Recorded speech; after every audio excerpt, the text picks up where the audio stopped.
Okay, good morning, and I would like to welcome everyone to today's Health Scrutiny Committee, including everyone present here in the Council Chamber and those who are listening online. Before we begin, for those of us in the Council Chamber, there is no fire drill planned this morning. In the event of the fire alarm sounding, we need to leave the Council Chamber, through the rear doors, through reception and assemble in the car park at the front of the building and await further instructions. I'd also like to welcome all those listening to the live stream of this meeting through the website, and I would like to ask for all mobile phones to be switched off or placed on silent, please. I'll now move into agenda item 1, apologies for absence and replacement members. Trina. Thank you, Chairman. We've received apologies from Councillor Parkin and Councillor Bill Bilton, but we have Councillor Callum Watt as his replacement member today. Thank you, Chairman. Oh, we've also received apologies from Councillor Sue Woolley, Community Engagement, Registration and Coroners, and Councillor Colin Matthew, the Executive Support Councillor for an NHS Liaison, Community Engagement, Registration and Coroners. Thank you, Chairman. Thank you, Trina, and I'd like to welcome Councillor Watt. Thank you for joining us this morning. We'll move on to agenda item 2, declarations of members' interest. Do members have any interest to declare, please? No, should any come up throughout the meeting, then please make me aware and we'll note them down at that point. We'll now move on to agenda item 3, the minutes of the 16th of March 2022. I'd like to confirm the minutes as correct on pages 3 to 11 of the agenda pack, and as the committee have had the opportunity to read these in advance of the meeting, I plan on taking these en bloc. Do I have a proposer for these, please? Thank you, Councillor Allen. Do I have a seconder? Councillor Wootton, thank you. In which case, all those in favour, if you could please show. Thank you. Abstentions? Thank you, Councillor Watt. And any against? No? Thank you. In which case, we'll now move on to agenda item 4, the Chairman's announcements. Councillor Woodliffe. I must apologise because, of course, I wasn't able to make the last meeting. I've just remembered how I've read the minutes, but obviously I wasn't able to vote for them, was I? Can you strike my name from that, please? Thank you, Councillor Woodliffe. We'll make sure that's noted down. Thank you. As I said, we'll move on to agenda item 4. My Chairman's announcements have been circulated with the agenda at pages 13 to 19, and my supplementary announcements were emailed on the 12th of April. Are there any questions on these? Councillor Smith first, please. Thank you, Chairman. Reading through your announcements, it's quite clear to me the issue around waiting lists, irrelevant of clinical area, have been long-standing, and to my mind, the postcode lottery nature of this is due to the fact, certainly for my whole lifetime, we have not had a truly national health service. They're split into various trusts and other bodies. We have, we have individual trusts who operate on differing policies, and there is clear differing levels of indebtedness within the NHS. Surely the solution is to have, once again, a proper national health service rather than all these separate trusts, which I know we can't do as a body corporate. Is that something we could do through your good office, through our MPs, and say that we actually need a truly national health service again, rather than all these various trusts who actually all have their own policies, and we don't actually, if we're honest, have a national health service, because for improvement, it's, for example, in the various reports, it's NHS Midlands NICE rather than as a whole across England and Wales. I know it's different in Scotland and Northern Ireland for obvious reasons. Yeah, thank you, Councillor Smith. As you've quite rightly alluded to, it is something more for our MPs and so on that I suppose we should be banging the drum with. I don't, from this point of view, we strategically obviously overlook things for Lincolnshire, and so therefore I don't think we'd be best placed to do so. But I think we will find that things will become more aligned as we move into ICBs and the ICSs and so on, and I think that there will be more sort of fluid thinking working together, so I would have hope on that. But yeah, absolutely, anything else I would raise them with MPs. Any other questions on my announcements, please? No, in which case, do I have a proposal that we note them, please? Councillor Smith, thank you, and seconded by Councillor Dr Thompson. Okay, all those in favour, please show. Thank you. Those are supported, in which case we'll now move into the substantive part of the meeting. But before we move into that, I would like to ask that you keep your questions and contributions succinct and concise, and ideally no more than 2 questions per person per item. I have said that we will let a few extra come through this afternoon because, this morning rather, as there are some more large items there, and especially from our mental health trust where it is quite a long paper, but either way, if you can keep them succinct as possible. And I would also like to stress the importance of treating all our contributors today with respect and to bear in mind our role as constructive scrutineers. I'd now like to move on to agenda item 5, the Lincolnshire Partnership NHS Foundation Trust. This item was circulated as part of the agenda pack on pages 21 to 43, and our presenters via Teams from Lincolnshire Partnership Foundation Trust are Sarah Connery, Chief Executive, and Chris Higgins, Chief Operating Officer. If I can hand over to you, I think we'll take the paper as read and perhaps just have a quick overview through it. Thank you. Thank you very much, Councillor.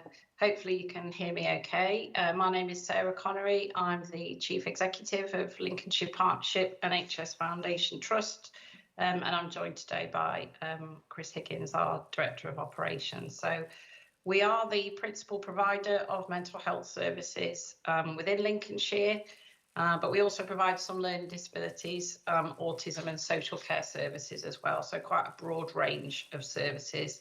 As the councillor has said, we will assume papers read, but there are some areas that I'd really like to pull to the fore to people's attention.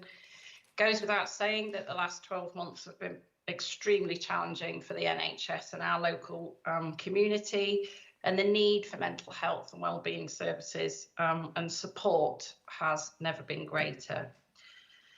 And we can see that in the increase in referrals to pretty much all of our service lines, but I'll come on to that in a bit more detail later on.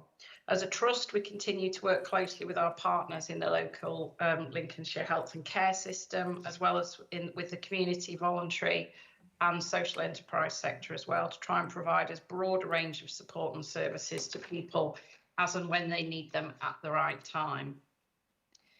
In terms of the COVID-19 response, we do continue to manage the impact. We have still got capacity in terms of bed capacity that we have lost out of our services in order to make sure that we have proper infection prevention and control measures. We're still managing outbreaks on our ward environments and in our community services.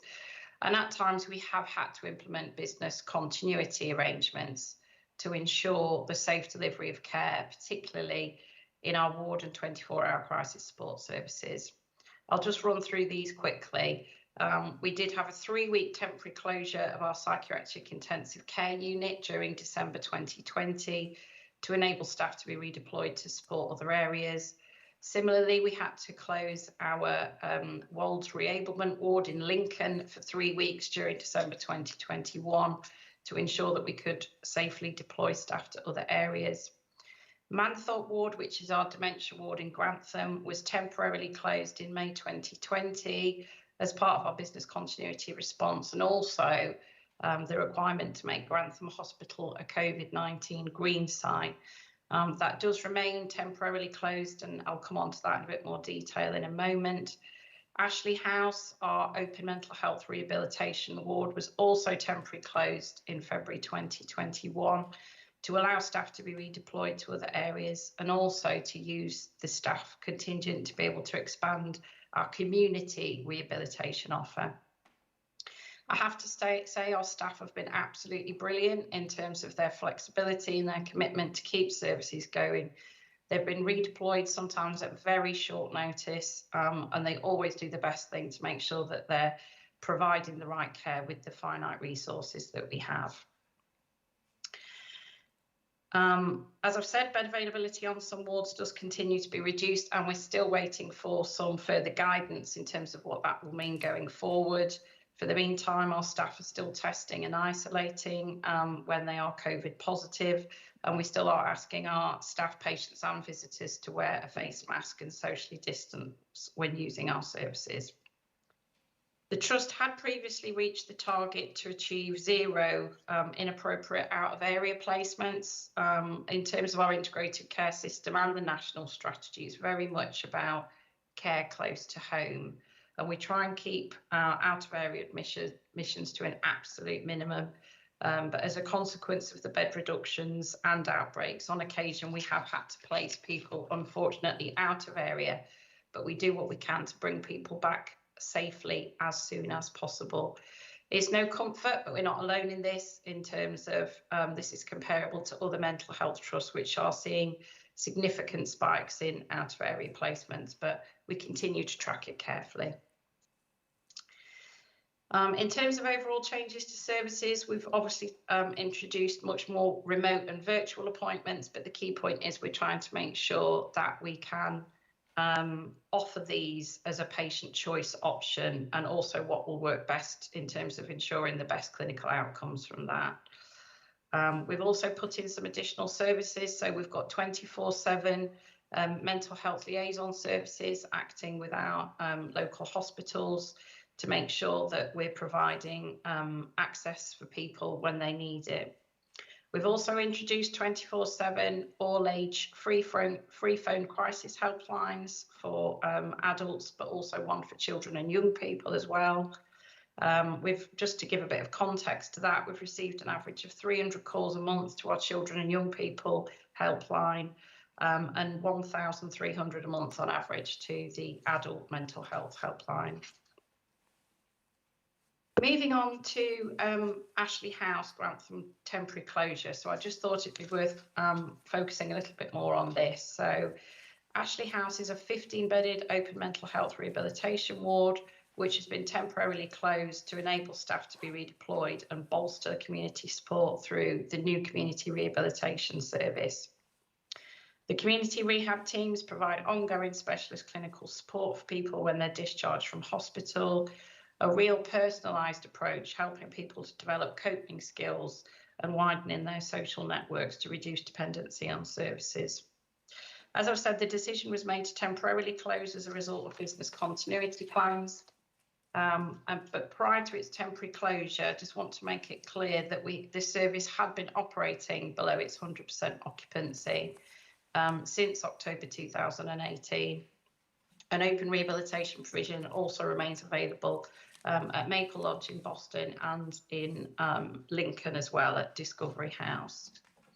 During the closure, we've not had to admit anybody out of area for this patient group. We've had no adverse feedback or complaints as a consequence of the closure to date.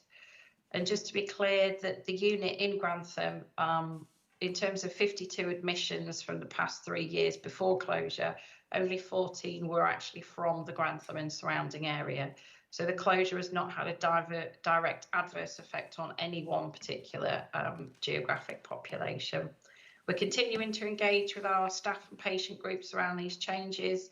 It does say in the paper that we're considering the future model for rehabilitation services, and expecting some options to come back to Health Scrutiny Committee in May. It's likely that will be June. Just to clarify, we're really keen that we get this engagement process right, and we certainly don't want to rush to any decisions.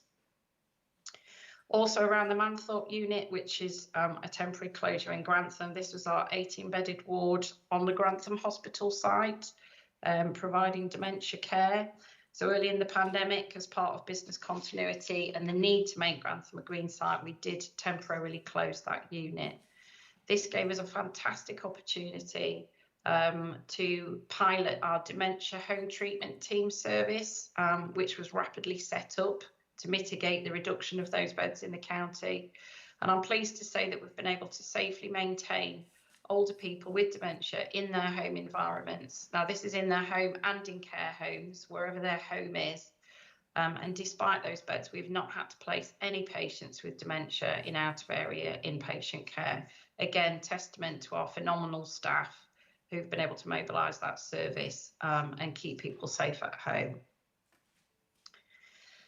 We're therefore working on proposals now that we've coming out of, well, not really coming out of COVID-19, but as a result of being able to pilot that service, we're now looking at reopening the Manthorpe ward on a pilot basis, but with a new format on the Grantham Hospital site, utilising the space as a 18-bed short stay, step up, step down service, which will be a really key important addition to our additional care pathways, and people from across the county will be able to access that service. Again, we continue to closely engage with local community and patient groups in terms of what that will mean for our local community. Conscious of the time, moving swiftly on, mental health and wellbeing transformation programme. Within the pack, we've included our roadmap in terms of where we are for our community transformation. We presented at the March Health and Wellbeing Board. Just for context, we were only one of 12 pilot sites across the whole of the NHS to pilot community transformation. This is a significant piece of transformational work for our community services. But it isn't about LPFT working in isolation. This is about working with social care, with voluntary sector services, with primary care, to make sure that people are supported within their local communities with lots of wraparound support as and when they need it. We're also working on our new acute inpatient ward. So if you've been on the Lincoln County site, you'll see lots of progress there around the back of the Peter Hodgkinson Centre. And this time next year, we are hoping to actually have patients in this new environment. So at the minute, the patients receive care on first floor dormitory ward accommodation. This will be first floor, single room, ensuite, natural light, access to outdoor space as well, in a modern and relaxing therapeutic space. So it's something that we're really excited about. In terms of crisis support, we've put in additional pathways throughout the COVID period as well, in terms of our mental health urgent assessment centre on the Lincoln County site. So this enables the East Midlands Ambulance Service as well as our acute colleagues to refer patients directly into the urgent assessment centre rather than them having to be in emergency departments. We've also rolled out additional nightlight cafes across the county, and the paper there explains geographically where those sites are, and we're looking to roll out more as well, particularly along the East Coast, and we've just included some details there in how those services can be accessed. As I mentioned at the start of the paper, demand on services has increased and continues to do so along certain lines in a very prolonged and increased way. So in particular, children and young people services, and in particular, people experiencing an eating disorder, adult autism diagnosis assessments, early intervention in psychosis, chronic fatigue syndrome, and also talking therapies as well in terms of improving access to psychological therapies. So with this increasing demand at a time of our capacity being reduced, we are seeing an impact on our ability to achieve our performance targets around waiting. And the paper there explains in a bit more detail where we have a bit of a significant impact, which isn't acceptable for our local population. And we're working really closely with our local commissioners, the clinical commissioning group, as well as the local authority and NHS England, to make sure that we're getting additional investment where we need it to increase that capacity. Moving on, I just want to talk a bit about suicide. So national data would suggest that although general suicide rates have not seen a significant change during the pandemic, there has been a notable increase of risk in older adults and young people, in both significant self-injury and also those having thoughts of suicide. Unfortunately, exact suicide data can have a lag due to waiting the outcomes of coroner investigations, but we do try and work on the data that we've got to make sure that we're connecting dots and learning lessons and making positive improvements when we can. We monitor the number of suicides known to our services, and we've increased that. We've shown there the general trend with some slight increase points in the later part of 2021. We do have a local suicide prevention strategy which strives to achieve 0 suicides for those people who are known to our services. But on average, only 20% of suicide deaths in our county are actually known to mental health services. So this is absolutely important that we work as a partnership with public health, with police colleagues, with local authority, with families and with carers themselves to make sure that we're doing all we can to prevent suicide.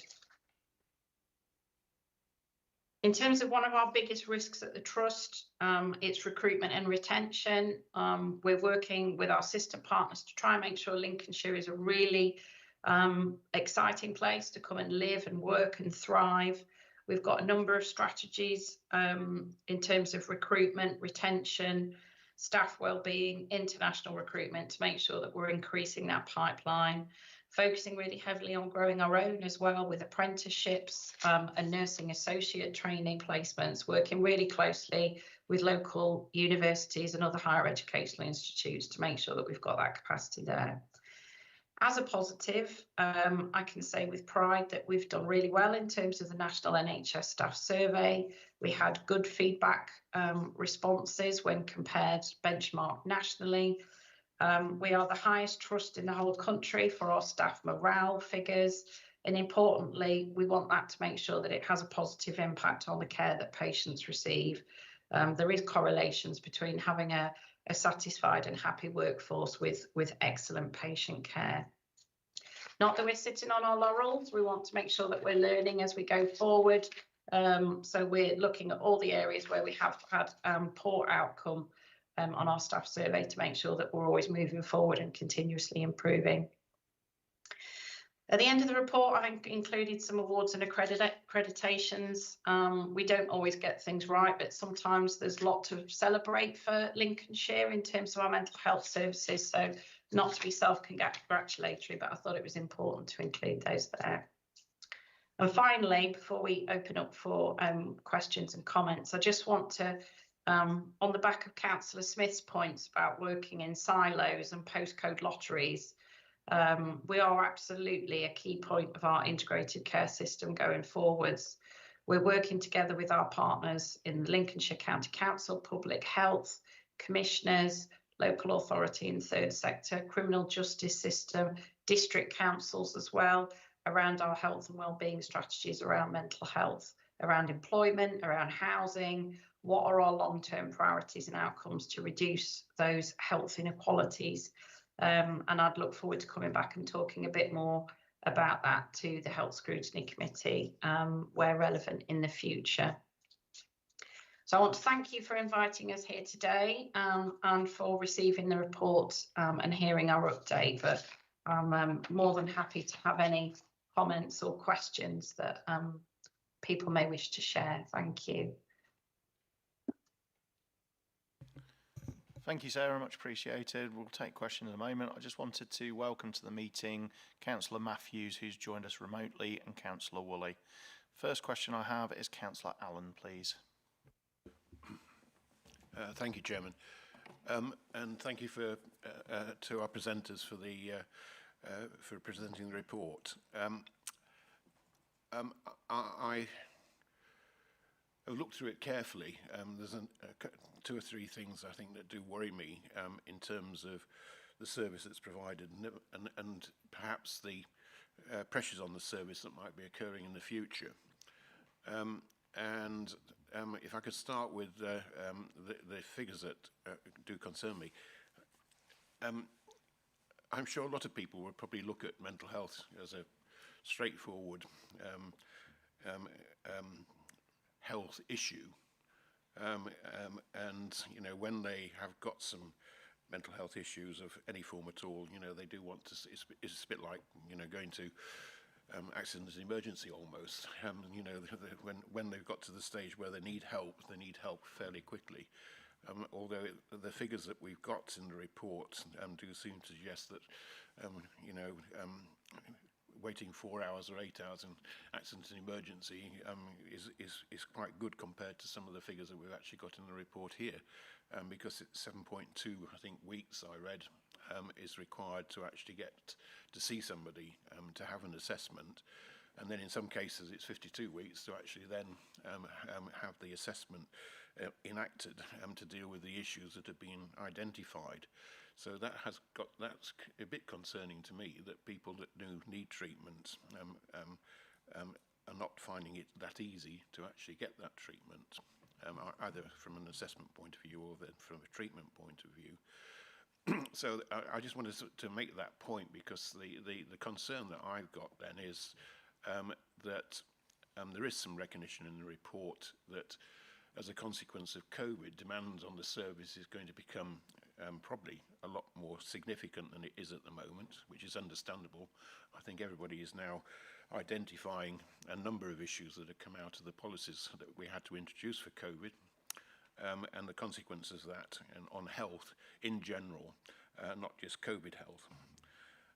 And that's particularly the case in children and young people, who have suffered probably as much as anybody over the past 2 years in terms of the consequences of COVID and the COVID actions that have had to take place. So I see a growing demand for the service, which is already under pressure at the moment in terms of providing that service. And the difficulty that I see there then in providing that satisfaction of the increasing demand is that the service has got quite a considerable vacancy rate as it stands at the moment, and presumably would need to deal with those vacancies, never mind expand the resources that are available to actually provide a satisfaction of an increasing demand.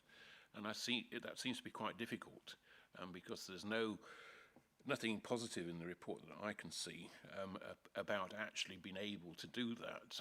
It's very much a question of trying to satisfy some of the existing vacancies, but nothing about satisfying those vacancies in their entirety, or indeed growing the actual resources available to deal with this increasing demand that's going to occur. And I just wondered whether there's any comments on that, because that does seem to be a worry.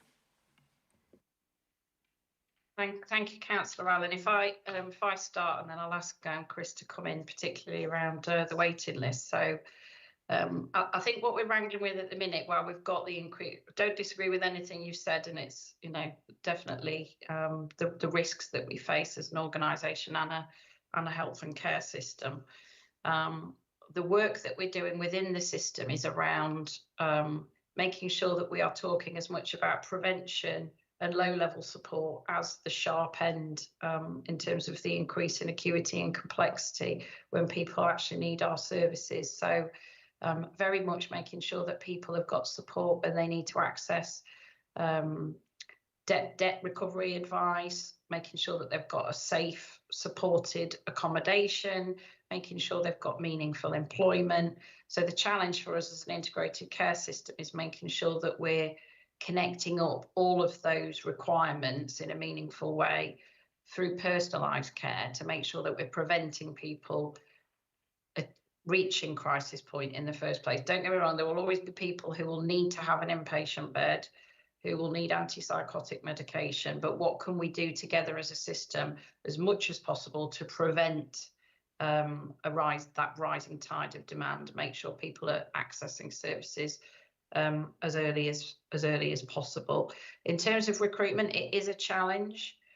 We've invested heavily in our workforce analysis and our planning going forward. So we are almost at the point where we can see in terms of 6-12 months time what additional we need to do to make sure that we're getting that recruitment in. And I think that's a collective challenge in terms of how do we encourage people to come and live and work in Lincolnshire.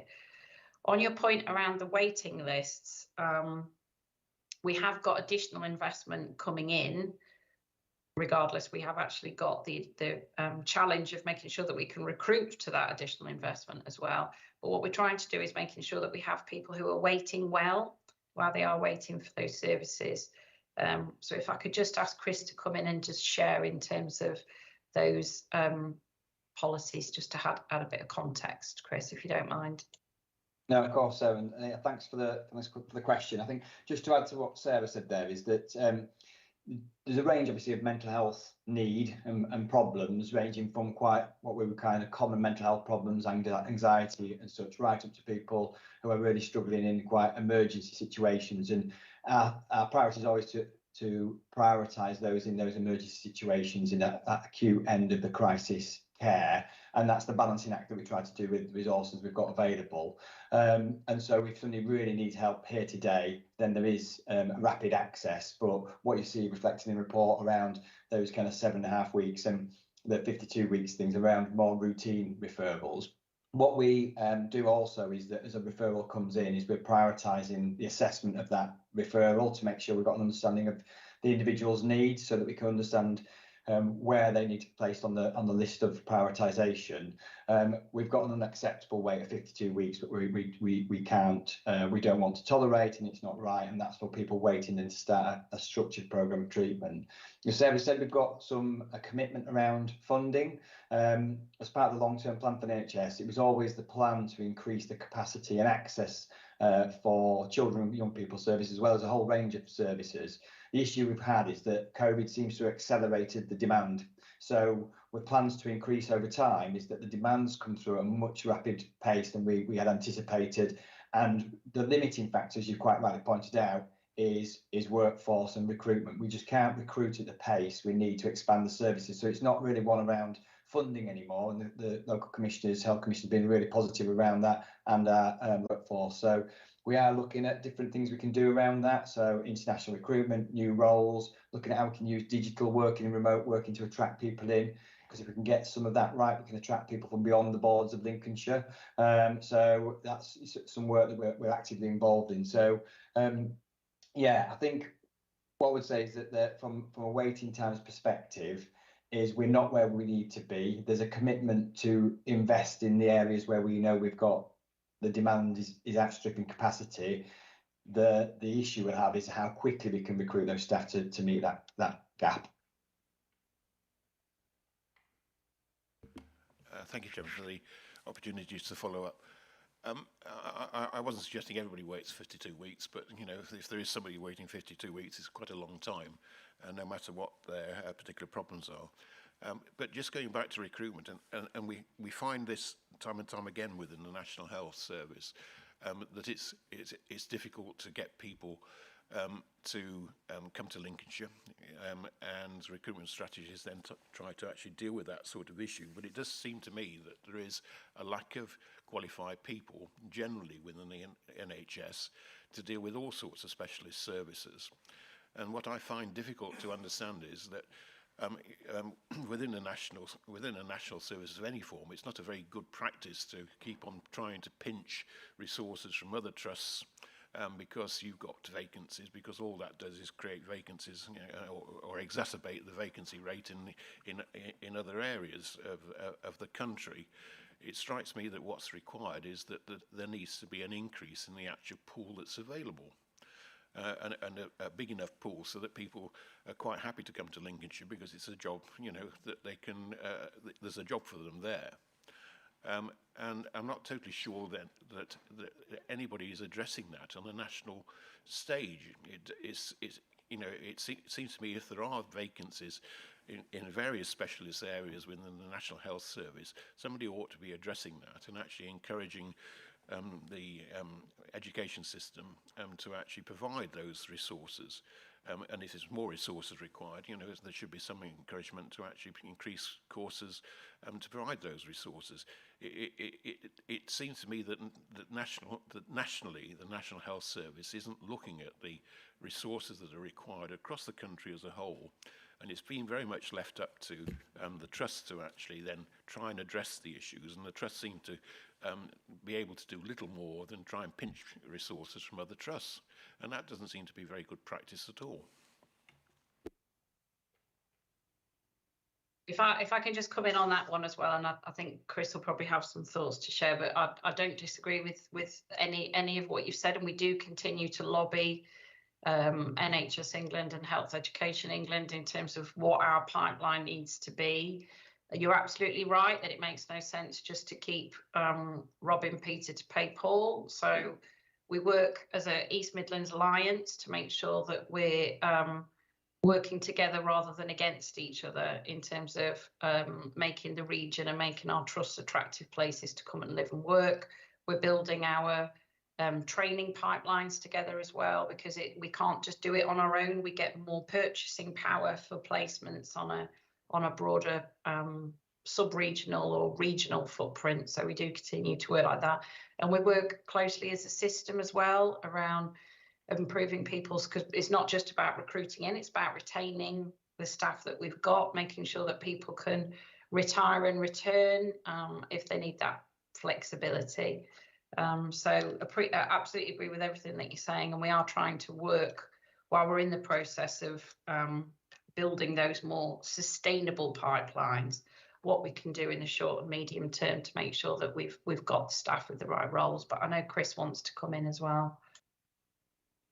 Yeah, thanks, Sarah. And again, yeah, great observation and challenge there, because absolutely right. I mean, I've worked myself in mental health services in Lincolnshire for over 20 years, started as a nurse training in Pilgrim Hospital in Boston, and trained there, lived there, created a family there, got into schools there and had a mortgage there, and I've stayed in Lincolnshire all that time. And that's the bit around training and growing our own in the county through apprenticeship schemes and other things. We need people who are already committed to the county, as well as attracting new people in. But if we can grow and train people who are already here at scale, then we're in a better place down the line. And that's something we're really committed to through the universities and local colleges, to try to bring that pipeline of people through. And we're trying to tap into schools through education and careers events to try to kindle that interest in mental health services at an early stage, so that we can hopefully guide some people into the careers. So, but absolutely, the investment in mental health services has been long awaited, and it all came all at the same time everywhere. So all the services and all the counties nationally, we're all recruiting at the same time, and it's just a very small and limited pool of professional staff. So the answer for us can't be to just look beyond our own borders. It has to be, how do we grow things locally so that we've got a reliable pipeline for the future. Okay, thank you. We've got Councillor Woodliff next, please.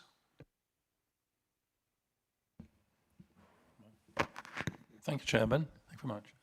Good morning. Well, I've got three basic questions. I know it's two supposed to be, but I have a third. And the first thing is, what are you doing to reach out to the foreign national community? Because Boston has quite a significant proportion of people from foreign national areas, particularly Eastern Europe. And considering the issue present in Ukraine, have you considered with the Ukrainian and Russian families who live in perhaps Lincolnshire, but particularly probably in the Boston area, with relatives in, say, Mariupol, which is currently being pulverized into the ground? There will be issues there. If I had family in Mariupol, I would be under stress, and I'm sure if you have children as such, they would also be feeling that stress. So what are you doing to reach out to the Ukrainian and Russian expatriates, shall we say, who live in this part of the world? And there doesn't seem much provision for Boston anyway, generally. I've looked in your information. It seems so Boston and the East Coast is the last area to be considered, when perhaps it should be the first area to be considered. So what is going on there? And I accept, of course, there's a shortage of professionals, but there's a shortage of professionals in all areas of our life. It's not just the health service. Every area suffers from a shortage of professionals. It requires a certain level of intellect to be able to do most professional jobs. And there's always a shortage of those people. So we have to make the best. You've got 2,500 staff, according to the notes, or thereabouts. I need to know what you're doing in those three areas I've mentioned, yeah? Thank you, Chairman. Thank you. If I come in on the recruitment questions, and then Chris, maybe you might want to talk about Boston services and maybe the work that you're doing around recruiting for skills rather than just traditional professional roles, if that's helpful. So yeah, excellent challenges. Thank you, Councillor. So I'll take each of your points in turn. Around the Ukraine, we are working as a system to recruit refugee members of staff, so with a focus initially on medical staffing and nursing. I believe we've got 2 refugee nurses who are planning to join the trust. There's always more to do, of course, but what we want to make sure is that when people do join our organisations, that you know, there's a proper role, they're properly trained, qualifications internationally don't just match over. We've been working hard. We've got 10 international nurse recruits starting with us. They have to go through some quite challenging clinical examinations to make sure that they're qualified to train in England. So we support people, we put them through, we make sure they've got a house and a bank account, They understand our tax system, and it does have some resource implications and some time, but we're absolutely committed to make that a success. So we are taking that forward, and in fact we are being heralded nationally as someone who's as an organisation that's really pushed forward on international recruitment. And there is a potential that we would provide those clinical examination trainings on a regional footprint as well, because it's something that other trusts are looking for. I think I've answered those questions, so I'll hand over to you, Chris, to talk about services in Boston. Yeah, thank you, Sarah. Just picking up on that specific point about the Ukraine families, every time there's been a kind of humanitarian international crisis of this kind of nature, the trust is usually on the front step to respond to that, and our services are geared up and actively supporting people as they come through. We've become quite good at that over the years in developing package of care that we can reach out to people wherever they are. So that is something that our services are actively involved in. So any families that need mental health support and the impacts of the Ukrainian crisis that are here in Lincolnshire, we will be actively working with them. So just want to cover that point off. In terms of the East Coast, as somebody who lives in Boston, I'm quite committed to making sure that we've got appropriate provision in the East Coast. We do have services there in terms of inpatient wards and a really thriving community service offer there. So Boston was one of the first pilot sites, one of the first 4 sites out of 12 in the county to get investment into the community mental health transformation programme that's seeing investment in community resources, community assets, social prescribing, workers that will work into primary care. And so that's still in development, but we're starting to see some real impact of that in the Boston area. One of the challenges we have is that you'll see in the paper around the crisis cafes and nightlight cafes, we're trying to expand those out across the county, ideally ones in every kind of town in the county. The limiting factor there has been capacity within the community and voluntary services sector, particularly in the East Coast, and we're trying to work with the sector to be able to build that capacity and capability and desire to provide services for people with mental health services. So it's the reason it's not those services are not in the East at the moment is purely around that capacity in that community sector to do that. But we're committed, and we've got a really active programme to be able to kind of stimulate that market and get people coming forward to provide those services. So you're absolutely committed to getting the right services, and you'll pick up on the new build options that we're looking at around services. We want to upgrade our inpatient unit at the Department of Mental Health at Pilgrim Hospital, so it's modern, fit for purpose, and an outstanding environment to treat patients and for staff to work in. So we are committed to Boston. I wouldn't have it any other way. So yeah, hope that covers the question. Thank you, Chairman. I want to come just back briefly on it. Most of the foreign national communities are closed communities. And many of them find it difficult to access the facilities in this country. They don't see government in the same way as we see here. They come from, in many cases, repressive regimes, or should we say, closed regimes. So for them, it's more a question of what you are doing to reach out to them to make your services known. And I want to know, perhaps, what's your relationship with Boston College, or should we say Haven High School, or those type of schools, Boston Grammar School perhaps, where there may be issues, where staff there may be picking up on issues. So what are you doing to support these schools, support Boston College and so on, in dealing with these issues? Because they're very serious, and if they're not tackled, we don't quite know where it will go, do we? So there is a potential for violence here if things get out of hand. We've seen what's happened in Mariupol. We know what's going on there. It's on the TV every day. So we need to be, really up to speed on this.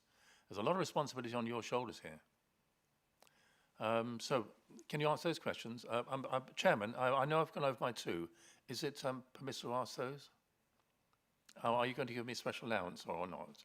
I think we're up to about 5 now, Councillor Woodliff, so I do have a long list of speakers. All right, as well, I'll leave those questions for you. You can write to me, Councillor Stephen Woodliff, at Boston Borough Council. I'd like written answers on all the questions that I've asked, please.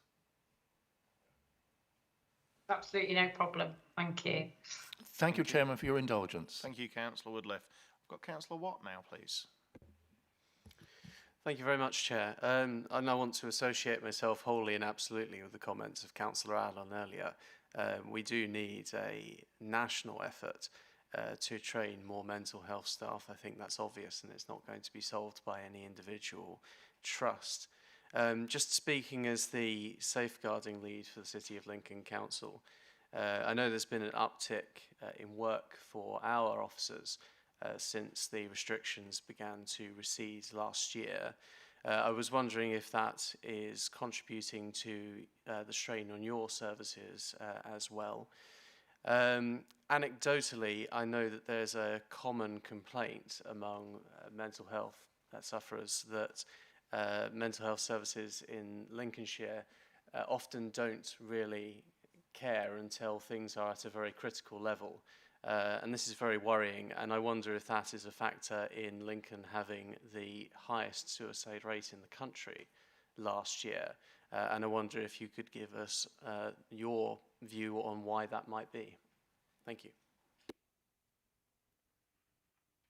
If I come in first around that, and that's exactly why we needed the community transformation investment. That's why we were so pleased that we were selected as one of the 12 early implementer pilot sites in terms of building those community assets to complement and connect and integrate with our secondary care services.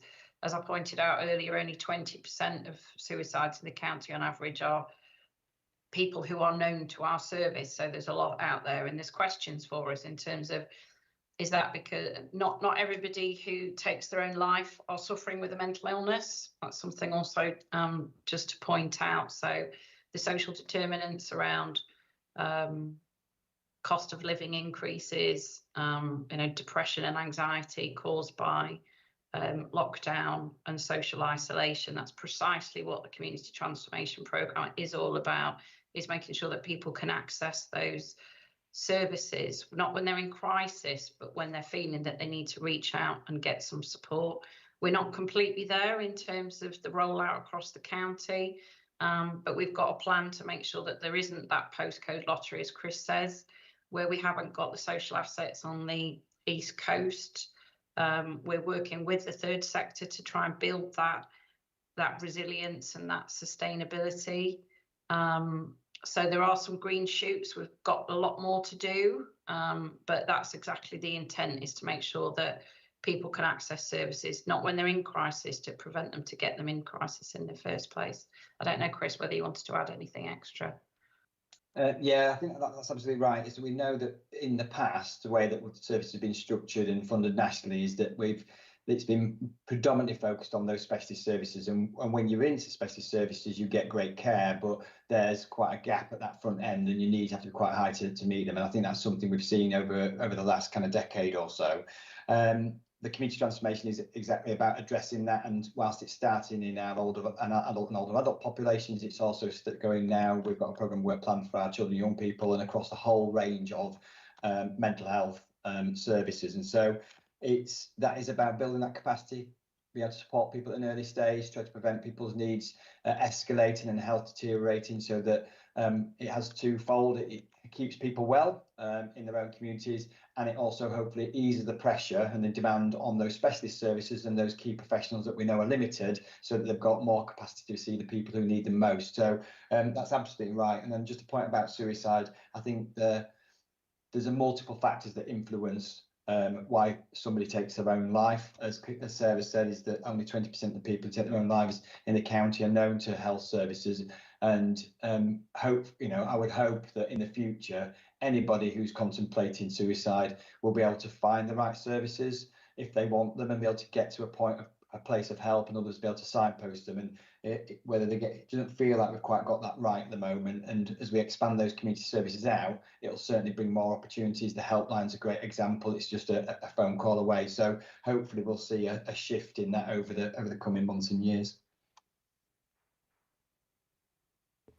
Thank you very much for that. I appreciate this a new project as well. So I'd very much hope to continue a dialogue with you guys on that as well. I know there's a scattering of services. Another factor is that people often get confused about who they should be talking to seek help, and I know that is a problem for a lot of people as well. So I'd appreciate staying in touch with me. My details as well, if it's possible for me to share them, I'd appreciate that. Thank you. Yeah, thank you, Councillor Watt. Just building on from what's been raised, I think, and alluded to by both Councillor Watt and Woodliff, I think it's been mentioned that suicide rates in Lincoln are incredibly high, but they are along the east coast. And I think one area I would like to see pushing further is how soon can we expect to see the opening of these along the east coast, because we have got high pockets of deprivation there. And, you know, I think it is, as been said by Councillor Watt, it is scattered, and I think we would want to get some information on how soon you're looking at rolling these out, please.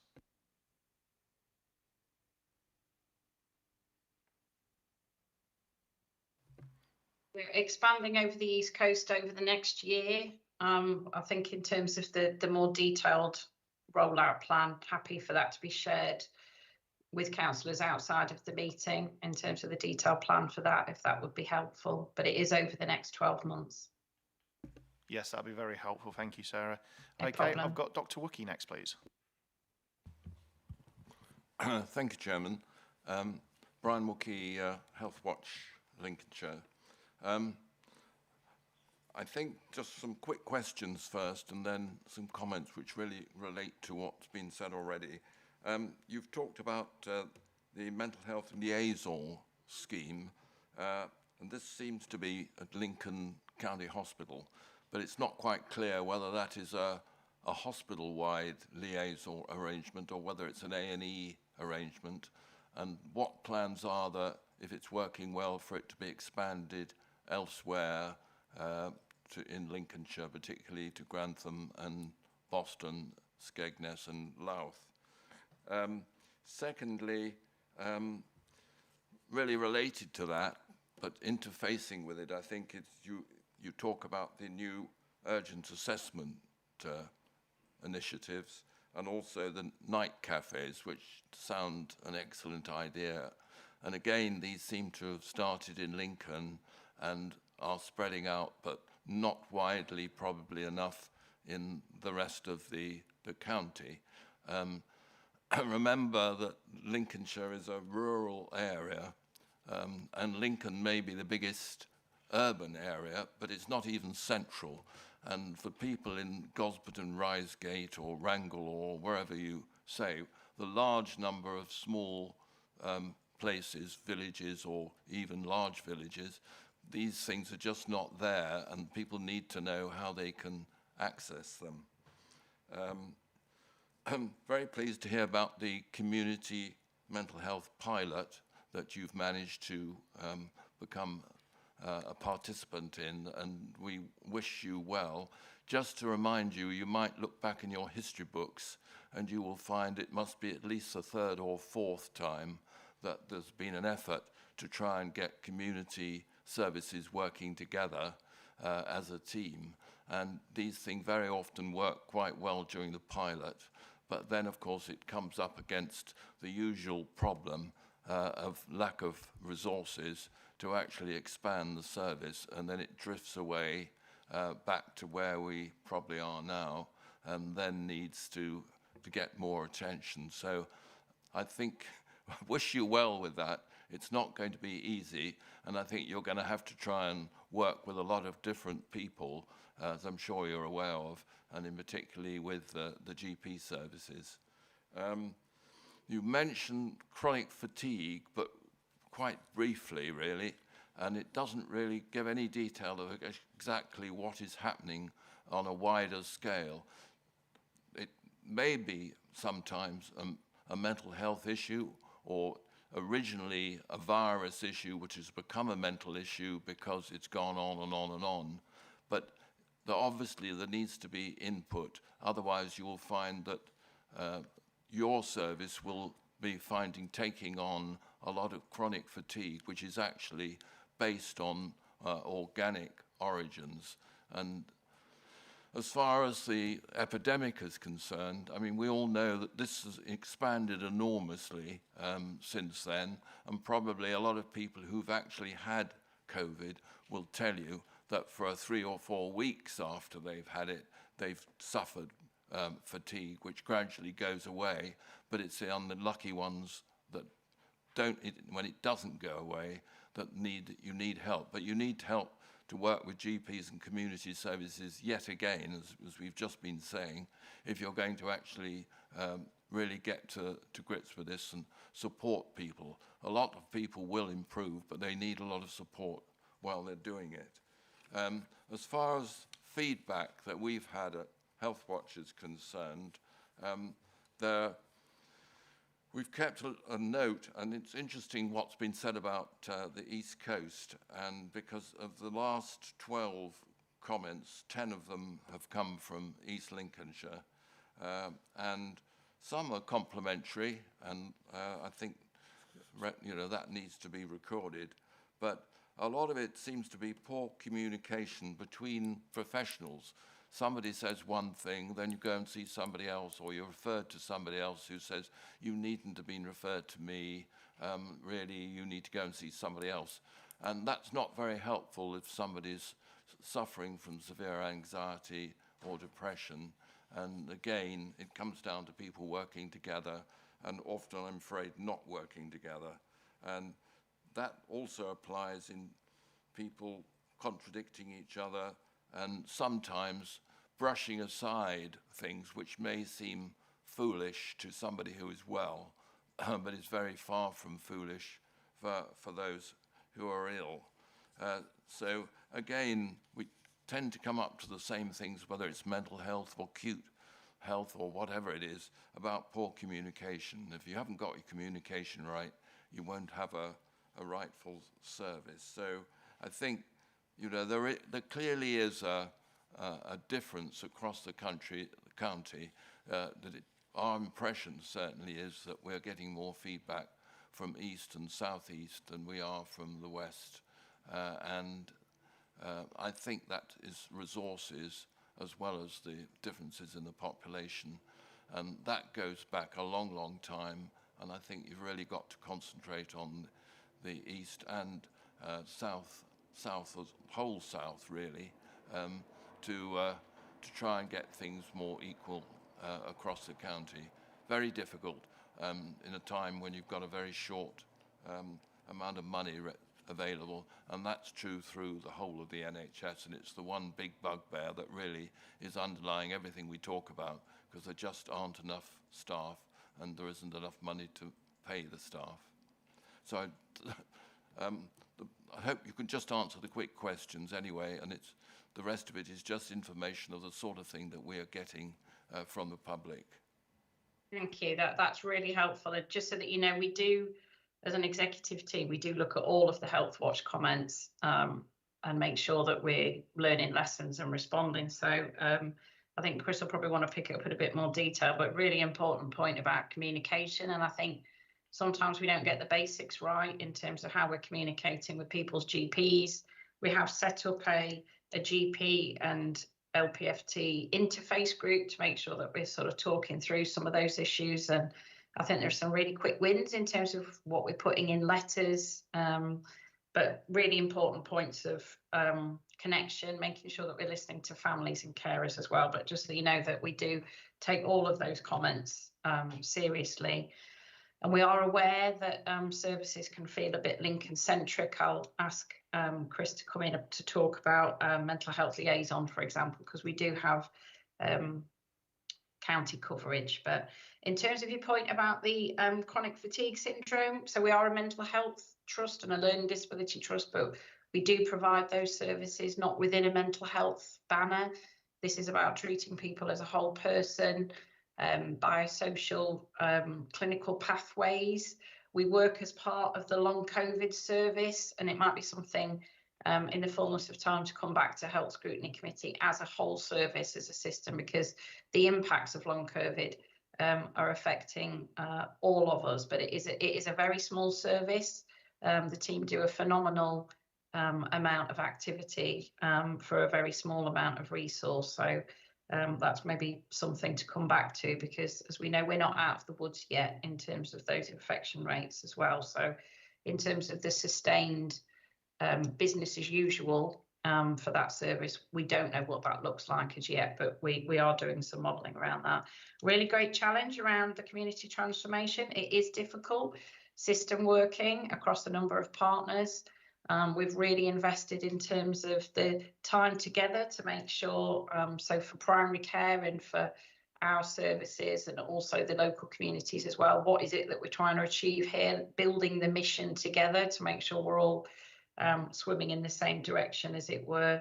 But it's a commitment of the long-term plan for the NHS. So I think, and it has come with significant investment. So appreciate your challenge about getting it right and making sure it's sustainable. But I think in terms of the conditions of working as an integrated care system, the opportunity is now right to make sure that we're getting it right for those local communities.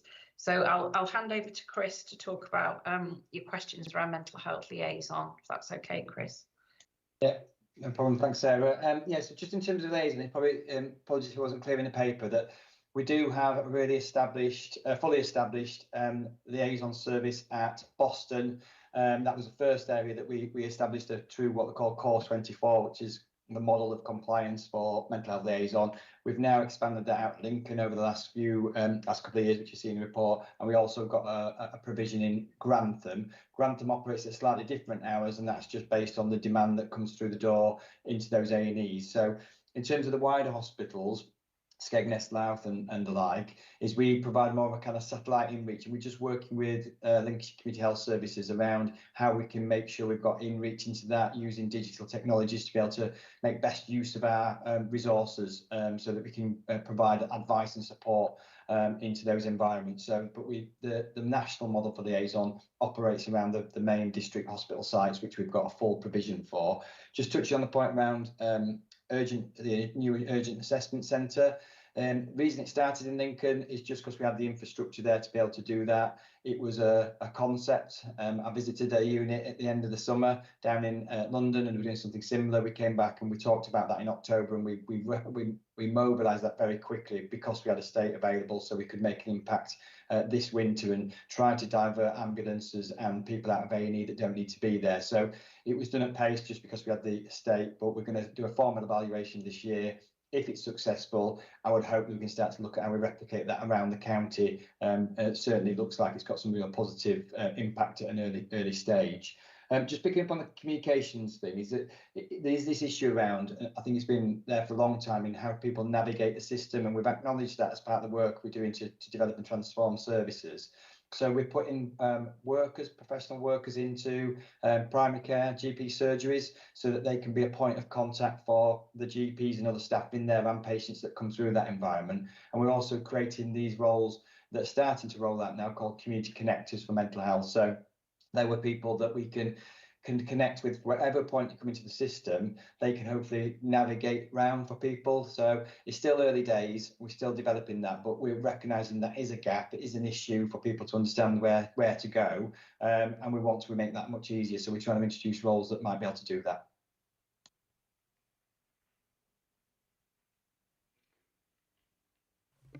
Thank you, Dr. Wilkie. I've got Councillor Smith next. Thank you, Chairman.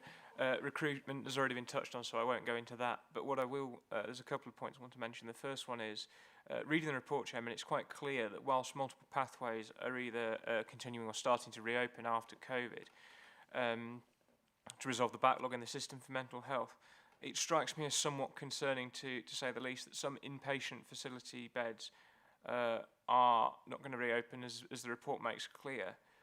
Surely, if we're aware of the severity of mental health, and we are, and the severity of mental health cases, I can only see going one way, and it's not coming down anytime soon. We're going to need more of these facilities because people are going to need more intense support than you can be offered out in the community. So it strikes me as somewhat of a backward step to close them. And secondly, what's caused the substantial change in practice in mental health, such as more, again, following on from that, more community teams, etc., in terms of mental health. And finally, in respect of suicides and not being known to services, what's being done so that that figure is coming down? I know it's very difficult if a person themselves doesn't make contact, with a service, and also how many of those, if you've got the information, how many are male? And the reason I ask is I am aware through a resident of a very tragic case involving their son where systems failed, and as a result he took his own life, which I won't be raising here, I'll be raising in children's services where it's more appropriate. But it's important that I make that point here as well, because it's very real. When services don't work and cries for help are made and they're not actioned upon, sadly some very tragic circumstances can occur, as happened, and that's completely destroyed that family.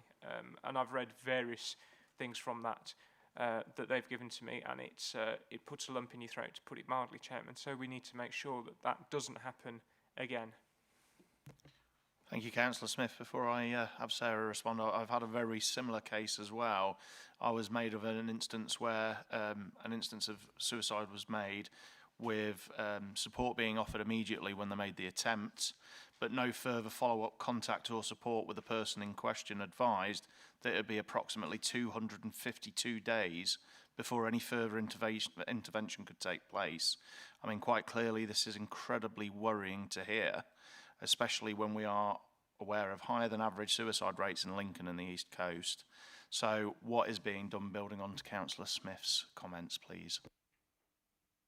If I pick up the suicide learning, and then I'll hand over to Chris for those initial questions. So as I've said throughout the report and today, that you know, the reasons why people may take their life are numerous. We're trying to make sure, particularly for children and young people, that we've got access to those services without necessarily coming to secondary care services. So, for example, our Healthy Mind service that operates within schools. We've got mental health support teams for schools now, which again was a national pilot, and we were chosen as part of some of the early phases in terms of that rollout.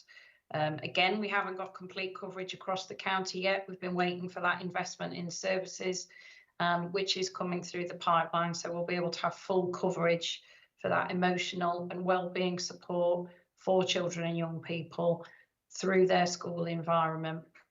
As we've said before, we've got the helplines now as well, in terms of 24/7 access to support. The crisis cafes are an important point as well, in terms of support for people who can then be signposted on for debt recovery advice, for example, or other areas of wellbeing and emotional support.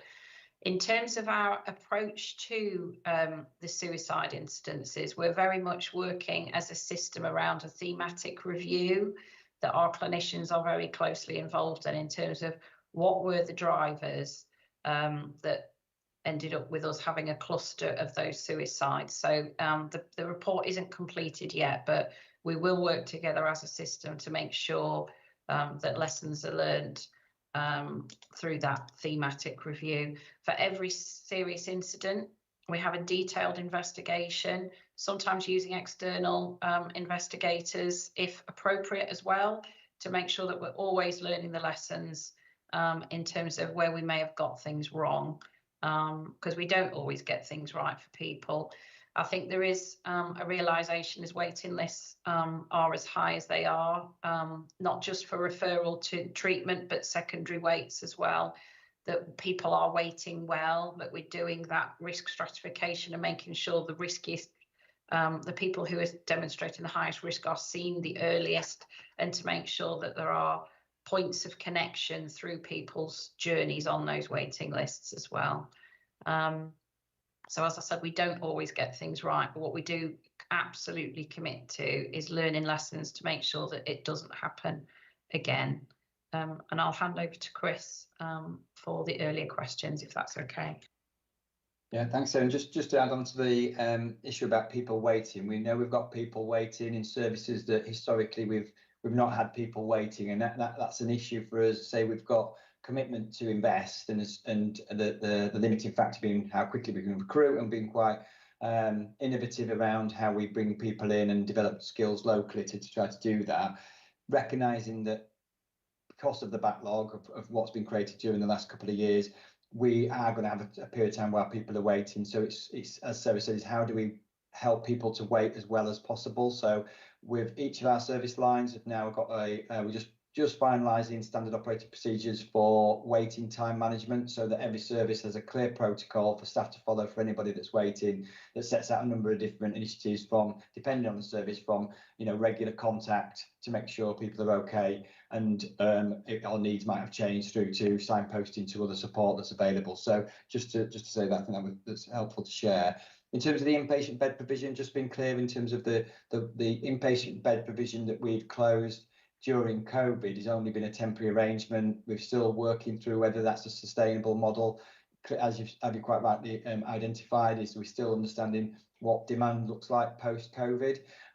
However, what we do know is that when we do intensive home treatment for people, hospital at home, we are able to prevent a number of people being admitted who would have otherwise been admitted in hospital in quite a restrictive setting away from friends and family. So that's been very successful nationally, and certainly here in Lincolnshire, as we've really tested out those intensive home treatment models. And what you've read in the paper today is that there's some of that work going on around dementia and community rehabilitation, and we've just got to get the absolute right balance between intensive home support and making sure beds are available when people want them. And as anybody within the trust would tell you, is we're very keen to make sure we get that balance right, and we're not going to go too fast too quickly into community-based care if that's going to mean that people can't get admission. And just finally on that piece is that whilst we don't want to use out of area placements, if we get to a point where there isn't a bed available locally,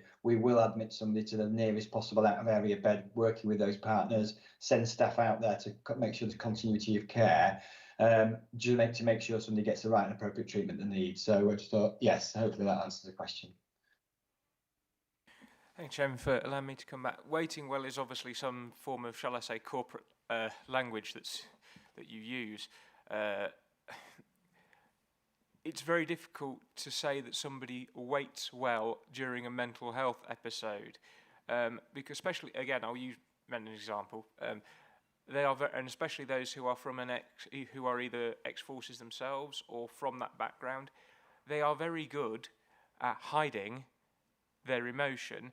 If you say they've got to wait 200 or 52 days or whatever, they'll say, oh no, everything's fine, because actually what they're trying to do is they're trying to hold themselves together till they see the person they're meant to see, because they don't wish to divulge it 1,000,001 times. It's traumatic. So whilst your system may say, yes, they're actually fine, inside they're not fine at all. And it's very difficult for you to pick that up. I appreciate that. And another point I wish to make is, do you capture any data around the forces family? So that's veterans of, son of, daughter of, who have had mental health issues and episodes. Because with another hat on, I'm a member of the East Midlands Veteran Advisory and Pension Committee for the East Midlands, and there has been quite shocking suicide incidences within regiments when they have come home from service. And their sister regiments, 2 Rifles has had quite serious suicide incidents, yet their sister regiment hasn't. So what are we doing in terms of primary care for family of and veteran of when they've left service, and how do you capture that information? Because if you don't capture that information, you're not going to know. Happy to come in first on those. So just in terms of that, people waiting well, you're quite right. I think it's probably a term we've started to coin in the organisation, about just being clear with our staff around an expectation that whilst people are waiting, that we do everything we can to make that wait as easy and helpful as possible, recognising that nobody wants to wait and that nobody should wait in an ideal world. So in terms of that, just being clear on what we're doing around that is that people are complicated beings, and it's really quite difficult to, like you say, if people don't want to disclose how they're feeling, that's quite a challenge. But we do have expert clinicians in the organisation. That's what we specialise in, is being able to try to unearth some of that, look beyond what the person is saying, to try to determine how they're truly feeling and what's going off and the level of risk that might pose. As we've just picked up in that previous piece, is we don't always get that right. It's quite a difficult thing to do, but that's why we prioritise that specialist assessment, bit of a triage kind of mentality, that if somebody comes into services, let's get a specialist to see them, let's understand best we can their level of risk and plan services on that basis, and then see who, and as I say, we don't always get that right, but that's the approach that we try to take. In terms of veteran services, just say that we do have a specialist veteran service. It's really highly regarded. We work across the Midlands as part of Provider Collaborative, and we've got quite a specific and specialist service around that. So again, you know, we'll hear stories where we don't get that right all the time, but certainly for the people who've accessed that, and the veterans team outreach to all our other teams to make sure people are aware of how to access what's available and what specialist support is out there. And again, working with regional partners on that to make sure we've got a really comprehensive offer. So it's something we're quite proud of, is the Veterans Service, in terms of where it's come from, but there's obviously clearly more we can do on that. Very brief. Thank you. It was very brief. I would certainly welcome, and I'm sure my chairman of the VAPC would, to have a conversation with you around that and what we can do amongst ourselves as an organisation, because we report back to the OVA. So if Simon would be kind enough to pass my email details on, or I can another way, it'd be very, very helpful for us to have a conversation and see how the two organisations can work, and we can work to send things up to Central through the OVA should we need to. Thank you, Councillor Smith. I've got Councillor Linda Wootton.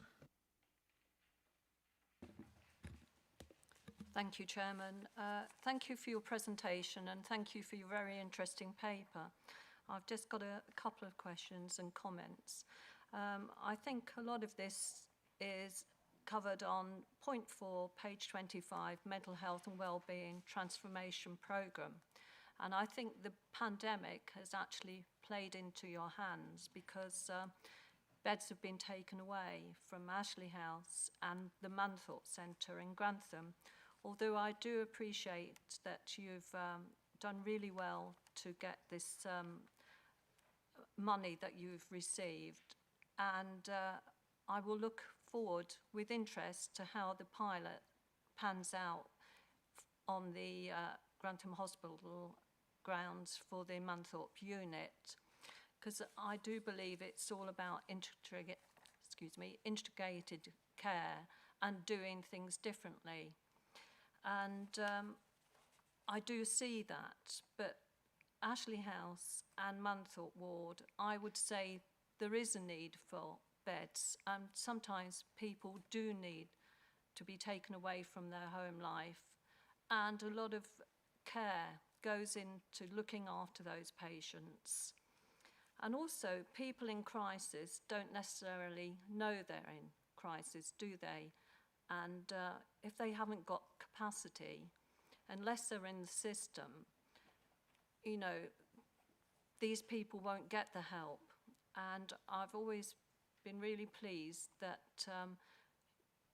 different presentations we've had, they've said that there's a mental health nurse actually in the A&E unit, in particular in Lincoln. And reading your paper, I understand now these people are being pushed somewhere else in Lincoln.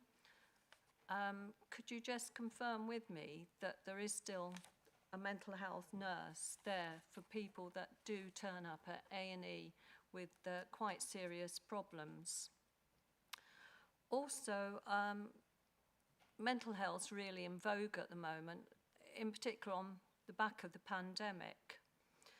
But could you please enlighten me your thoughts on why there are now so many people being diagnosed with autism, and particularly adults that are being diagnosed late in life, and why there are so many young people and children with eating disorders. Also, I concur with all my colleagues that have spoken about the lack of mental health nurses and workers, and it goes on. There's a lack of psychiatrists, and it's not just Lincolnshire. I mean, it's Suffolk, Cambridgeshire. You can pick anywhere in England, really, and possibly further afield, where there's a lack of staff. And I'll leave it there. Thank you, Chairman. Thank you. All great points, and I think between myself and Chris, we'll try and make sure that we cover them off. On the point of autism, it's an interesting question that you ask about increasing prevalence, because it's one that I do ask myself. The general sort of consensus was that 1% of a population will be autistic. But that seems to be now sort of 1.7 or even 2% autistic prevalence, which is quite interesting. I think there's an increased awareness for people, which is great in terms of people being aware of autism, understanding what it's about and how it can. There's some real significant health inequalities for autistic people in terms of life expectancy, in terms of employment. And I think there's a lot that we can do together as a Lincolnshire system. So more people are stepping forward for that diagnosis. In terms of increasing numbers, there is a gap in terms of the diagnosis assessment service that's offered in Lincolnshire. So LPFT are commissioned to provide adult autistic diagnosis, and United Lincolnshire Hospitals provide the children's autistic diagnosis, but only up to 16. So there is a gap. It is unacceptable, and we're working as a system to make sure that there is an all-age diagnosis service for people, but more importantly, that there is support for those people after they receive the assessment and the autism diagnosis. In terms of eating disorders, really interesting question again. It's not just children and young people, it's adult eating disorder and also older adult eating disorder as well. Some really poorly people who need support for those services. And you know, COVID and the pandemic, lots of people lost control, and often with eating disorders, it's about people trying to get control over an aspect of their lives. So I'm not a clinician by any stretch, but that's certainly what I hear from clinicians. But I'll hand over to Chris, who can talk more intelligently about those things, and also about Grantham Mental Health Liaison. Thank you. Thanks, Sarah. Yeah, just to add on the autism piece at the end there, is that quite right. I think that's the same with eating disorders and particularly autism. Over the pandemic, we've seen a probably disproportionate impact on people with autism, particularly around that ability to be able to control your own environment and routine. And what COVID's had done is imposed routines upon people that have lost the ability to do that, and that's had an impact on them. So, and certainly public awareness, as we know, has been quite famous. People coming forward and doing TV shows and to demonstrate how they live with autism. So I think again that's drove people to come and seek a diagnosis to understand themselves a bit better. In terms of the units at Grantham, just to say again, we really want to pilot these new ways of working to make sure that they do what we want them to do. We want, like in every other part of the county, we want to maintain provision in the key areas, and certainly Grantham being one of those. And Manthorpe Centre is that the proposal we're trying to pilot at the moment is in the past that was a dementia ward. If you had a functional mental illness, so depression or anxiety or such like, you would have to access that in another part of the county, Lincoln predominantly. So what we're trying to do with the Manthorpe Centre is that new kind of a smaller assessment centre will allow us to treat both dementia and functional mental illness in there. So it means that there is probably an enhanced service within Grantham for those patients groups. So there's a quick assessment, short stay, hopefully be able to support people, put the right package of care in so that people can return home. If they needed prolonged treatment or more specialist treatment, then they could move to one of our specialist wards. So we hopefully add something to Grantham, coupled with the community teams that we're putting in place. So, but the pilot we'll see, and we'll thoroughly test that out. And similarly, Ashley House, work that we're seeing around the community rehab service, the rehabilitation services, as Sarah spoke about earlier. The number of people previously admitted to that unit from Grantham was around 15 over the last 15 to 17 over the last 3 years. With the community rehab service, we're hoping to reduce that even further because there'll be less people needing hospital admission. So that should be a much smaller number of people that would need to travel. But actually, if we do something different with Ashley House, it won't be just taking services where we're looking. That's a great building in a great location for us to be able to attach to other services. What alternative things could we bring online in the area? But one step at a time. At the moment, it's a temporary closure while we work out what we need to do next. Just touch on your final point there about the assessment centre and mental health liaison, just to reassure you that we've not taken anything away in terms of liaison. That's a kind of national framework around what should be provided, and liaison's broken down into 2 kind of areas. We've got staff that work across the wards in the hospital, try to support people with mental health issues, and we've got staff that work in the accident and emergency departments that can support people that come in through that route. The new assessment centre at Lincoln, what that's designed to do is that we know that people with mental health problems can sometimes sit and wait. It's a very difficult environment for them and the other people waiting at times. And so we've got a more appropriate place for them to come and wait and be assessed. So that takes them out of that A&E environment, better for them and hopefully better for the wider system. And that's the same for ambulances. So we're working with EMAS that they've got somebody hasn't got a physical health issue specifically, they can come straight to us. It's a better environment with skilled professionals, but we're not taking the liaison service out of the hospitals.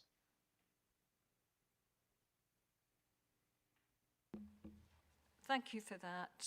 I've just got one other question. Could you tell me where the cafe is in Grantham, please? Because I'm a councillor in Grantham and I have no idea where it is. Thank you. Can I come back to you on that, on the specific location, because they've all been set up over the last few months, the Grantham one and other ones. The Lincoln one's been quite established for a while, but we can come back with a full list of cafes and where they are, the opening times. I can send that information round. I think then you can, we've got some leaflets that can be shared out more widely then. Thank you for that. That'd be really good. Thank you. Thank you. I've got Councillor Cleaver. Thank you, Mr. Chairman.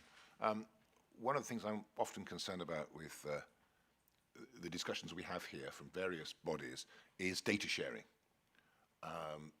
It's an important issue that back office systems are efficient and quick.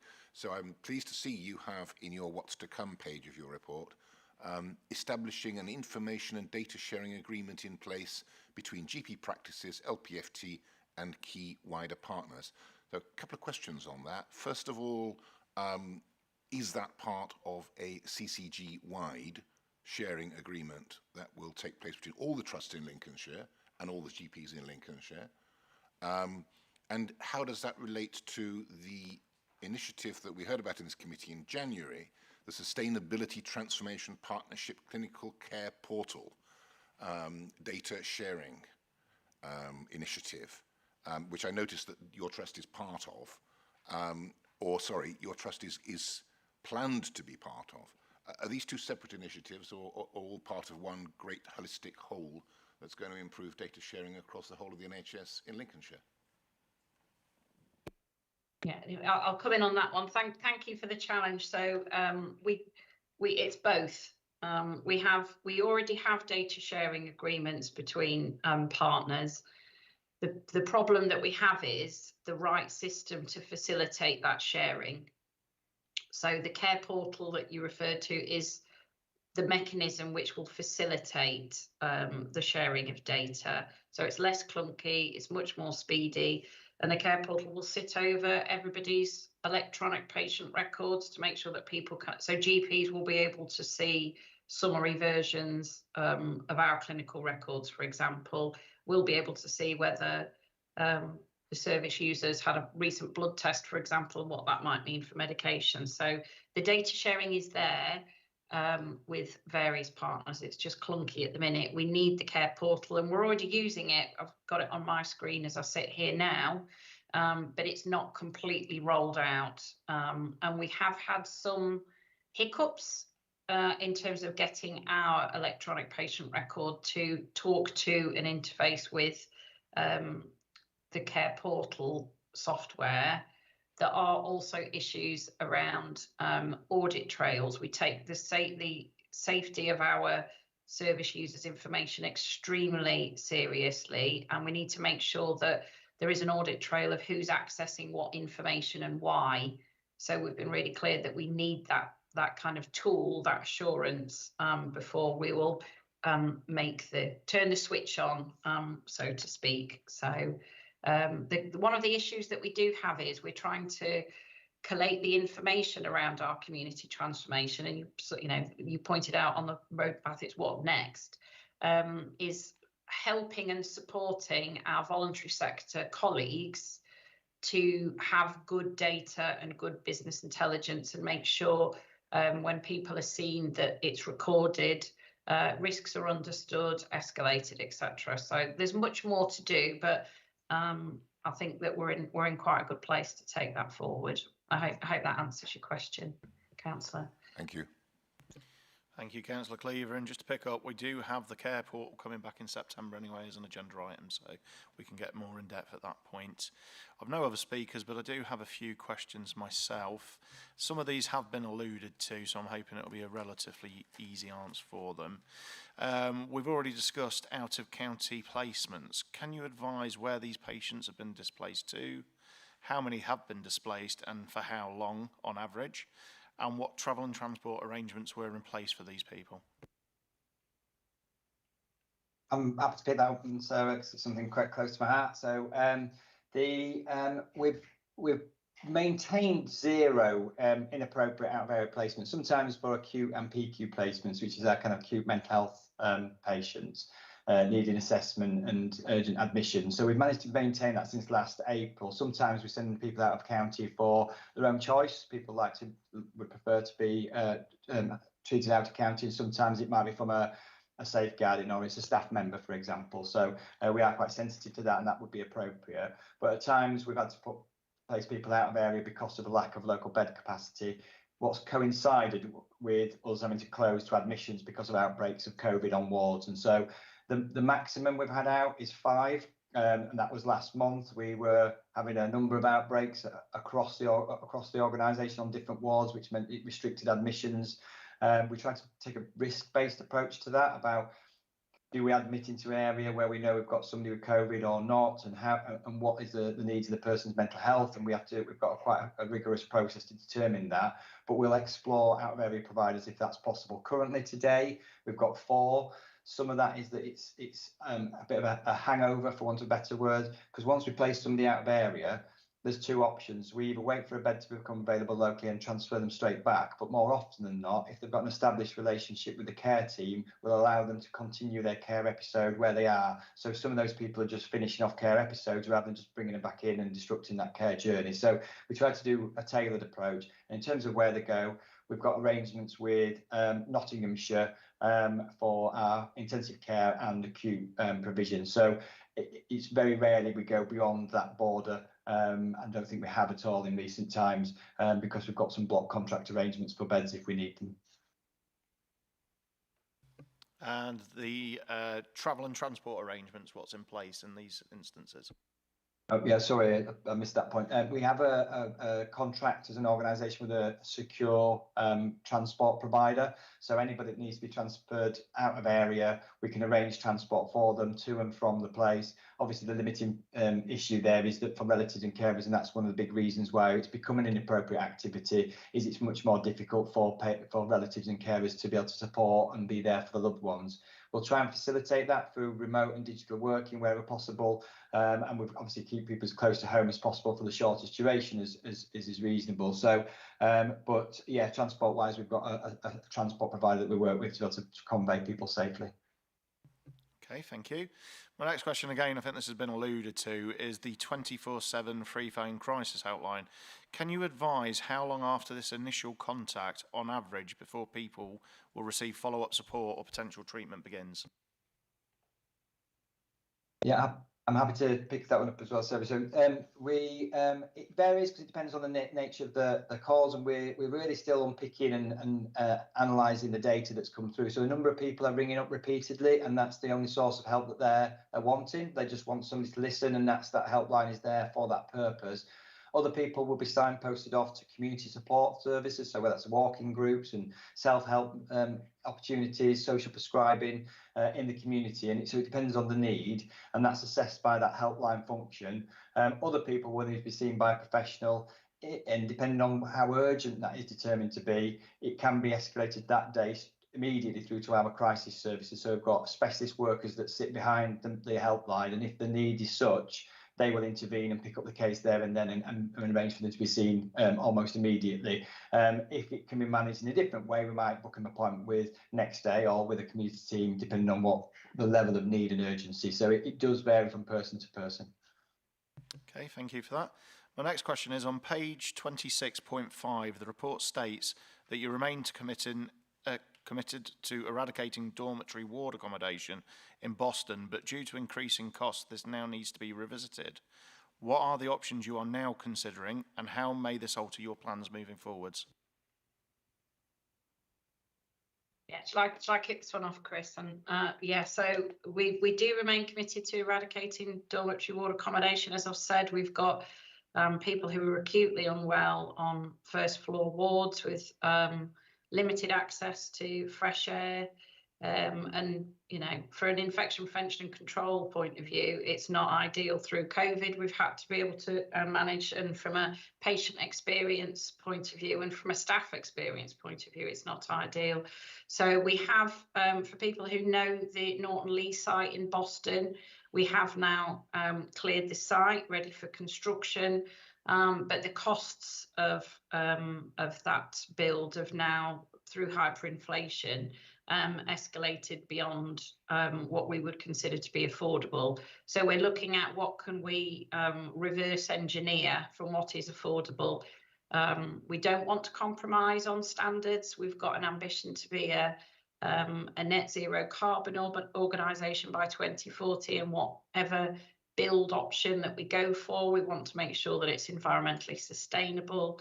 We are also looking at the Pilgrim site as options as well, because we're already on those on that site anyway, in terms of potentially a new build or a refurbishment of a ward. So we're having to work really closely with our system partners at United Lincolnshire Hospitals, who obviously own the Pilgrim site, in terms of those options there. But we're still working through. Costs are still escalating as a result of COVID, as a result of the war in Ukraine. But we remain committed. We're just working really hard to make sure that we've got a affordable, high quality and sustainable option going forward. Okay, thank you. On page 28, it states that although the Trust is under pressure, that you are performing well against national targets. Can you provide the committee with the achieved performance against national expectation? I can do, but we're sort of measured against about 141 key performance indicators. So we've picked out in the paper there the ones where we sort of on a sustainable footing aren't achieving. For other areas, we are achieving month to month, but where we, for example, have outbreaks and high staff absences, we may dip below the performance line on certain key indicators around improving access to psychological therapy, for example. So I'm happy to share our integrated performance report. It's on our public website, which details those achievements in a lot more detail, if that would be helpful. Yeah, thank you. That would be useful. And my final question is, when do you foresee the Trust returning to its pre-pandemic waiting times, and what additional support are you receiving to achieve this? Thank you. So again, it's sort of detailed in our integrated performance report. Where we are off on a performance target, we set ourselves a expectation on when we will have pulled it round. So it's all detailed there in our performance report. As you point, in terms of support, some of those areas we do need that additional investment in order to be able to make sure that we're achieving those waiting targets. And that's in particular for our children and young people access and waiting list targets, and in particular around eating disorders as well. So we do need that additional investment to make sure that we can see those children and young people when they need us the most. Okay, thank you very much. In which case, I would like to make a proposal that we note the report from the Lincolnshire Partnership NHS Foundation Trust, that we consider the consultation on the mental health rehabilitation service at our June meeting, and to consider whether issues such as the mental health provision and suicide prevention need to be reviewed in more details by a working group of this committee. That's my proposal to do so. Do I have a seconder, please? Thank you, Councillor Watson. I will need volunteers also if we're going to move forwards with a working group to look at suicide, but I will take this in our last item today, if that's okay. So all those in favour, please show. Thank you, that's supported. I'd just like to thank both Chris and Sarah for taking the time to come and speak to us today. I think it was very useful, so thank you. Councillor Woodliff. Chairman, is it possible to have written answers to the questions I pose before the next meeting?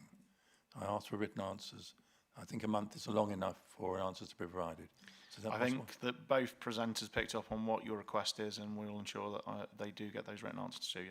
Thank you very much, Chairman. Thank you. Okay, in which case I'd now like to move on to agenda item 6, general practice access. The item was circulated as part of the agenda pack on pages 45 to 48, and I'd like to welcome our presenter via Teams, Dr. Kieran Sharrock, former Medical Director of the Lincolnshire Local Medical Committee and Deputy Chair of the BMA Practitioner Committee for England.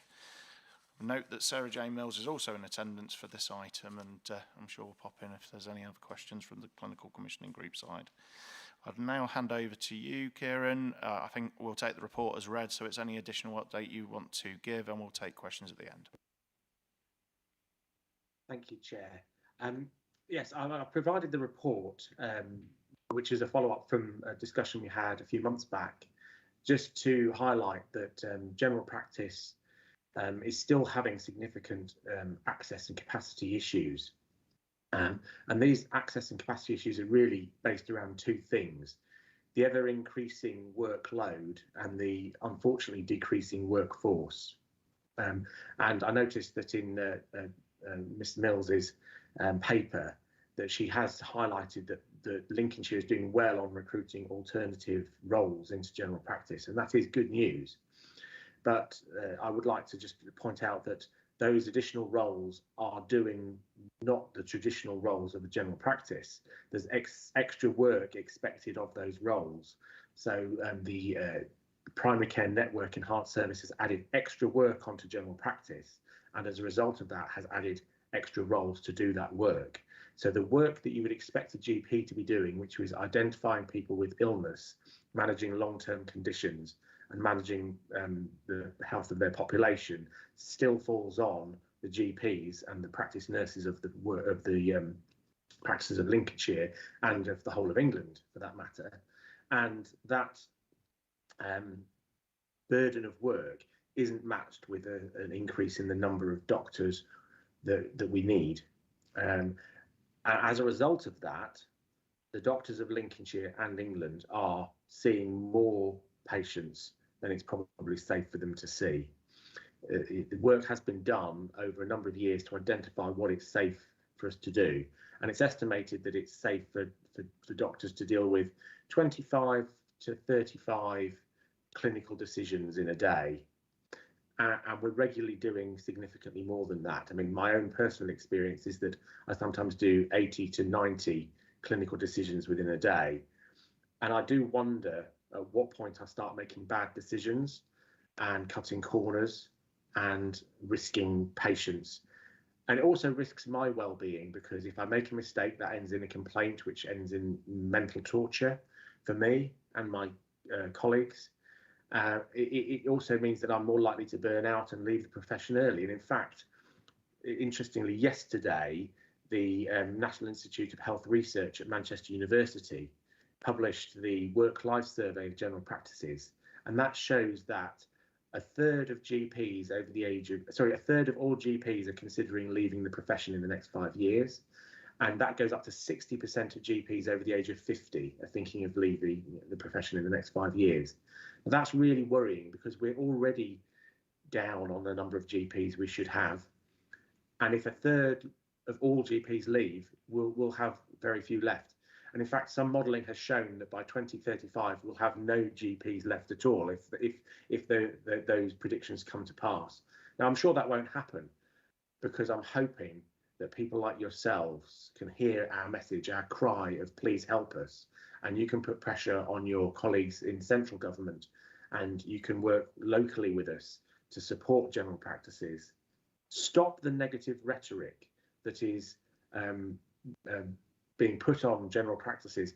The number of times we hear negative things said about general practice, and when you're working your socks off and seeing more patients than it's safe to see, it's very demoralising and is increasingly going to push doctors out of the profession.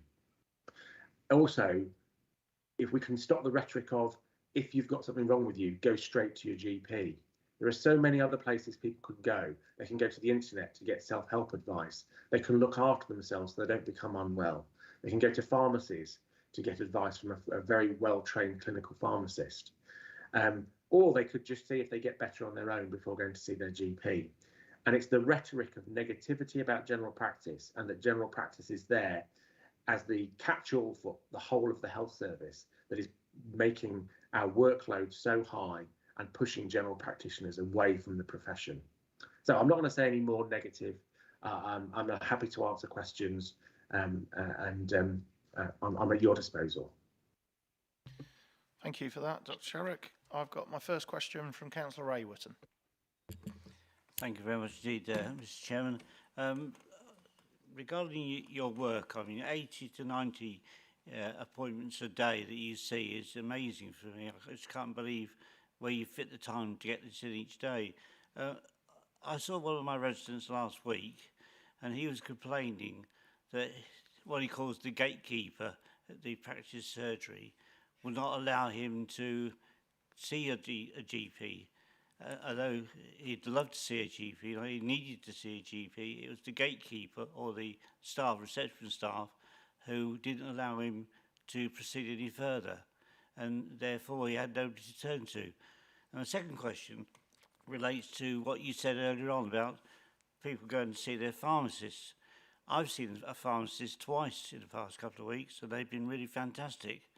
But if pharmacists can do that, why can't you train other civilians to do general things like blood taking and minor appointments, rather than coming to see yourself and get, like in the police, get PCSOs to do work which are trained instead of general police officers, or an auxiliary nurse, train more of those up to do GP work. Thank you, Chairman.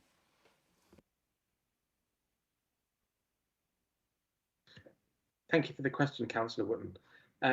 In terms of the gatekeeper role, the care navigators, which is what we now call our receptionists, are trained to identify patients and direct them to the most appropriate place for them to be seen. So if someone's got a diabetic problem, they might go to the diabetic nurse, or if they've got a bad back, that may go to our first contact physio. The problem we have is that of all the professionals, we just don't have enough of them. So at some point, you have to say we don't have capacity. And unfortunately, that means we don't have the capacity to deal with the demand that's coming towards us. So if we say, well, everyone in the practice, it's only safe for you to do 30 or 40 contacts a day, what do you do with number 41 and 45 and 60 and 70 who ring up? Because you have to say, unfortunately, we don't have anywhere to put you, or you have a very, very long wait to see people. So if number 70 rings up, I'll say, well, actually, there's an appointment in 3 weeks. And we then get a complaint that it's 3 weeks. And eventually it'll be 6 months, because the demand on our services is through the roof. That's down to a number of factors. We have an ageing, more unhealthy population. People are demanding to be seen immediately. They feel slightly unwell, so the demand goes up there. We have a backlog of care left over from the pandemic because patients had long-term conditions and didn't want to be seen because they didn't want to be exposed to COVID, and now that they need to be seen and have their long-term conditions dealt with. We have a huge burden of mental health increase as a result of the pandemic, and the hospitals aren't doing the things that they would like to be doing because they are also overwhelmed. And so the patients who would normally be in the hospital having treatment there are coming to their GP practice. So you know, what are we meant to do with the 41st, the 50th, the 70th person who calls up to see a clinician? And, you know, we have to, unfortunately, sometimes say we haven't got the capacity to protect the patient from me making a bad decision and to protect me from me making a bad decision. So that's sort of the gatekeeper role. Sometimes the receptionists just have to do that. The care navigators have to do that. And in terms of other professionals dealing with patients, this is what Sarah Jane Mills's paper shows, is we have employed lots and lots of different professionals to come and work in general practice. And they are doing a lot of the extra work that's been added on from the primary care network DES, but they are also doing things like I mentioned a first contact physiotherapist. They are physiotherapists and they deal with people with musculoskeletal problems, joint pain, backache, you know, that sort of thing. But when someone goes to see a first contact physio with a mental health, and they also have a mental health problem, they then have to send them either to a mental health practitioner or they come to a GP. They can't, a physiotherapist can't deal with that. And they go and see the first contact physio, deals with a bad back and refers them to a health practitioner, mental health practitioner for their mental health thing. But then what happens when they've also got a skin problem? They go to see, you know, they have to go and see the GP. So actually, having people who are trained to do a specialist area or who can do something but not what a GP can do, it means that there's several contacts with the practice, which is an administrative burden, which is a bureaucratic burden. It's not good for the patient because it delays the care. What patients tell me when they come to my room is, oh, it's so nice I'm seeing you because you can deal with everything I've got. My musculoskeletal problem, my mental health problem, my skin problem, my medication issue. And that's why people want their GPs. Now, at the moment, every GP is on average looking after, has on their list 2,222 patients. It's a nice, easy number to remember. That's why I remember it. 2,222. When I first became a GP over 20 years ago, we were seeing about 1,900 patients per GP. And that number's going up inexorably. And that's unsustainable because actually what patients want is holistic care from someone who can deal with all of their problems. And by cutting it up piecemeal and putting it with other people, it's not serving the population very well. Yes, thank you for all that. So how did a GP in the 60s and 70s manage to visit people at home and do the job like yourself? Thank you. How did they manage? Because the population wasn't as sick for a start, so they didn't need so many contacts. The estimate that our funding model is based on is that every patient will see their GP 3 or 4 times a year. And actually, the average patient sees their GP 8 or 9 times a year.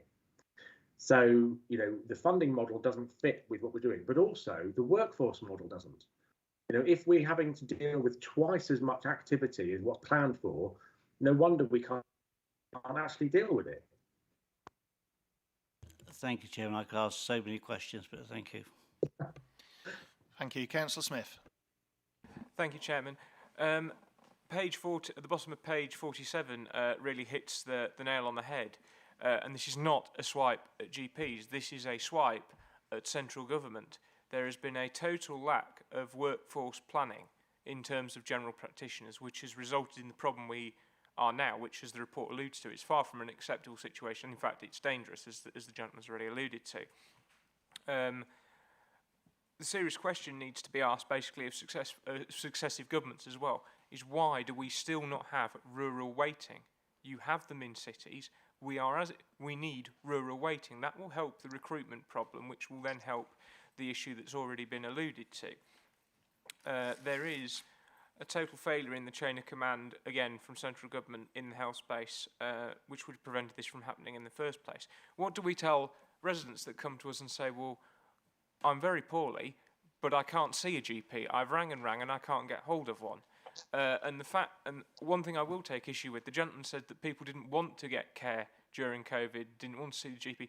You couldn't see a GP unless you had COVID.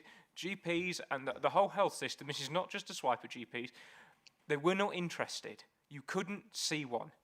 I waited, because I knew this, I waited 6 months to see somebody for a complaint. When I see the GP, they were fantastic. I couldn't fault the GP. Once I actually got to see them, they were brilliant. And so was the care I received at Lincoln County, because it was the same day appointment. They were marvellous. Couldn't wish for a better health service. But I couldn't see one, and that's the problem. You couldn't see one. So I don't think that's a fair characterisation at all. You simply couldn't see one at all, which is part of the problem that's created an additional backlog. I accept that, as you say, you can't keep seeing 90 patients a day because you will make a mistake, and nobody wants mistakes made. But the issue is patients that want to see their GP face-to-face, as Councillor Wootton's already alluded to, you have a gatekeeper that will say, oh, but you will do this a different way. Well, actually, the reason they're asking to see somebody face-to-face is because they know their own body. They know they're not well. Nobody knows your own body better than you. I've got cerebral palsy. I know if my legs are playing up better than anybody else, and I know that's not working. I need to see somebody because my medication's not helping with my muscle pain, or I've got stomach issues, or what have you. And I'll leave it there, Chairman, because I could go on for a long time and ask many, many more questions. But much like Councillor Wootton said, I take issue with that we're suddenly much more demonstrably ill than we were in the 60s. Yes, there's more of us. Yes, we have an ageing population. And yes, we probably don't look after ourselves quite as well. But GPs still managed in the 60s and 70s. You had home visits, you had weekend work, you had all these things which you now don't have. And to say, go and look after yourself or go to a pharmacist, in my division, you probably haven't got pharmacists within a reasonable distance, so you can't see one.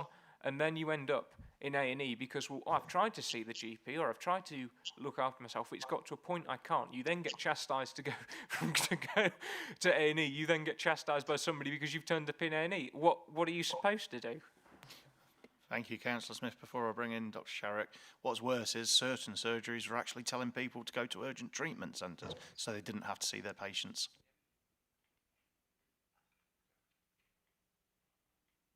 Shall I come in?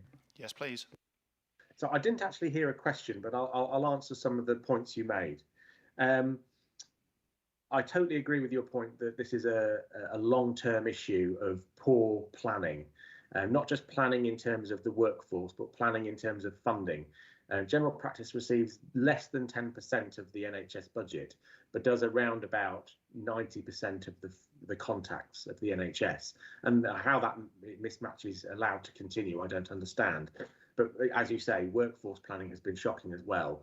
We could see for many years that there's going to be a low number of doctors and other health professionals in the community, and it should have been planned for. In terms of rural waiting, I totally agree. The Chief Medical Officer produced a report recently which showed that it's much more difficult to provide health and social care in a rural and coastal setting. And Lincolnshire is both of those things. And therefore, we have the challenges that we face of recruiting and providing health and social care in this locality. And there must be some way of addressing that by incentivising people to come and work here, looking at the workforce, looking at the infrastructure that we have here that isn't adequate, and that hasn't been done, and that should be done. You say people couldn't see their GPs during the pandemic. Well, I can tell you they were seeing me, and they were seeing lots of my colleagues. And in fact, if you look at NHS Digital's data, there was a period at the very beginning of the pandemic where the number of GP contacts dropped significantly. So at the beginning of the pandemic in sort of March, April 19? I can't remember. It's been so long, hasn't it? There was a real drop in the number of contacts, and that lasted for about 2 weeks. And then it bounced back to almost the pre-pandemic levels.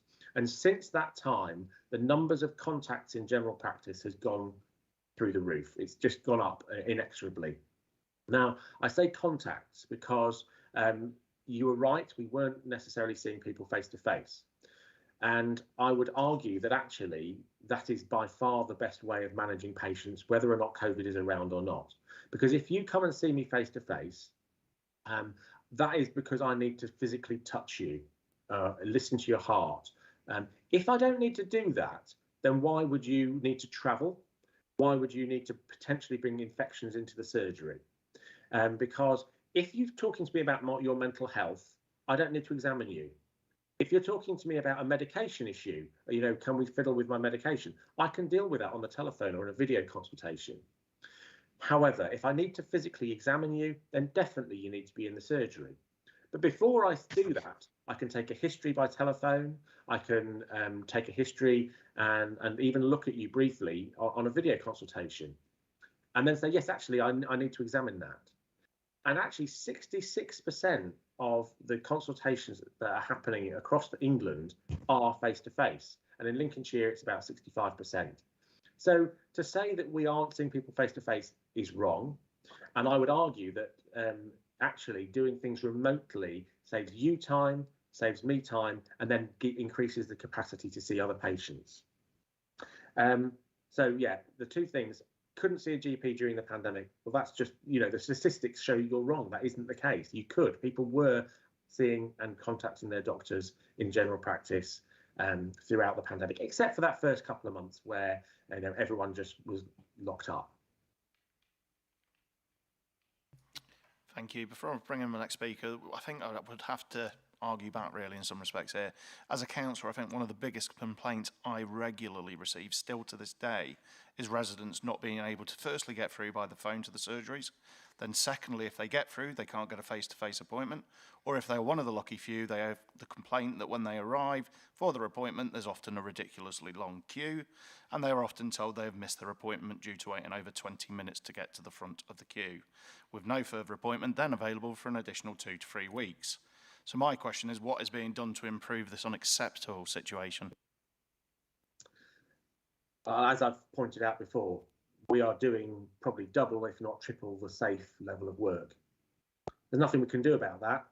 You know, we are in the position we're in. The patients want to see us. We're trying to provide the capacity we can. We haven't got the workforce to deal with it. I can't recruit more people because the funding won't allow me. And even if I had the funding, the people aren't there to recruit. So what I think we need is a TARDIS to go back 15 years and vote in a different government who will actually invest in the NHS. Councillor Allen. Thank you, Chairman. I thought you'd forgotten me. I didn't think much of this report at the beginning, and I've not heard anything from Dr. Sharrett that's changed my mind about it. It did seem to be quite contrary to the following report that we've got, when he talks about workforce decreasing, because it's quite clear in Lincolnshire that the workforce within general practices has been increasing. And has increased considerably over the past year, in fact, with investment with a £5 million investment and 100 extra staff. And the whole purpose of this stuff is to try and reduce the workload on the GPs and to actually provide a better service to the Lincolnshire patients that do need some sort of access to a general practice and primary care itself. And it's pointless talking about negative rhetoric. The negative rhetoric is coming because people are very unhappy with the service that's coming out of general practice and primary care, and that is not necessarily that they can't get an appointment with the doctor, but they can't even get access to anybody at the general practice itself. My wife tried to ring, I think it was at Monday this week, and she was 14th in the queue. And the reason why she's 14th in the queue is because the gatekeepers, the receptionists, the telephone answerers are spending so much time trying to find out what is wrong with people so that they can pass them somewhere else in the practice, that the queues of people ringing up are building up, and the queues are getting bigger and bigger and bigger. And everything I've heard from Dr. Sharrock in his responses to any queries doesn't give me any comfort whatsoever that there's an understanding of this or even a care about what is actually happening in primary care and general practice. I take it this is Dr. Sharrock's last report, and in my view, thank goodness for that. Well, thank you for the positive feedback. I'd just like to say, if I asked a builder to come and build me an extension, and he said, okay, it'll take me 3 people to build that extension. And I said, well, actually, let's double the size of the extension, but you've only got 3 people to do it. He would say, no, I can't do that. So we'd get 3 more people in to build the double the size of the extension, and we'd have 6 people working on it. And that's generally what's happened in general practice. The extra staff that have come from the extra investment is because we're doing more in general practice, not normal general practice work. So there's things been added to our workload that we weren't asked to do before. So something called extended health and care homes. That is not something that we were contracted to do before, and it's been added as an extra. That's the extension to our building. That's the extension. So we need the extra workforce to do it. So the report that you've received from the CCG, which says we've got extra workforce, that workforce is earmarked to do something that general practice didn't used to do. Work is now being moved out of the hospital. So when I became a GP, we didn't ever deal with people with diabetes. All diabetic patients were seen only at the hospital. Now that doesn't happen now. Hardly any diabetics go to the hospital because we do it in general practice. So what are we supposed to do? Do that with the same number of staff? No, we need the extra workforce. And I could say the same for COPD, could say the same for asthma. We hardly ever used to see children with asthma in general practice 20 years ago when I first became a GP. Now children with asthma hardly ever go to hospital unless they're really poorly. So we need the extra workforce. So just to say we've got more workforce doesn't actually give you the whole picture.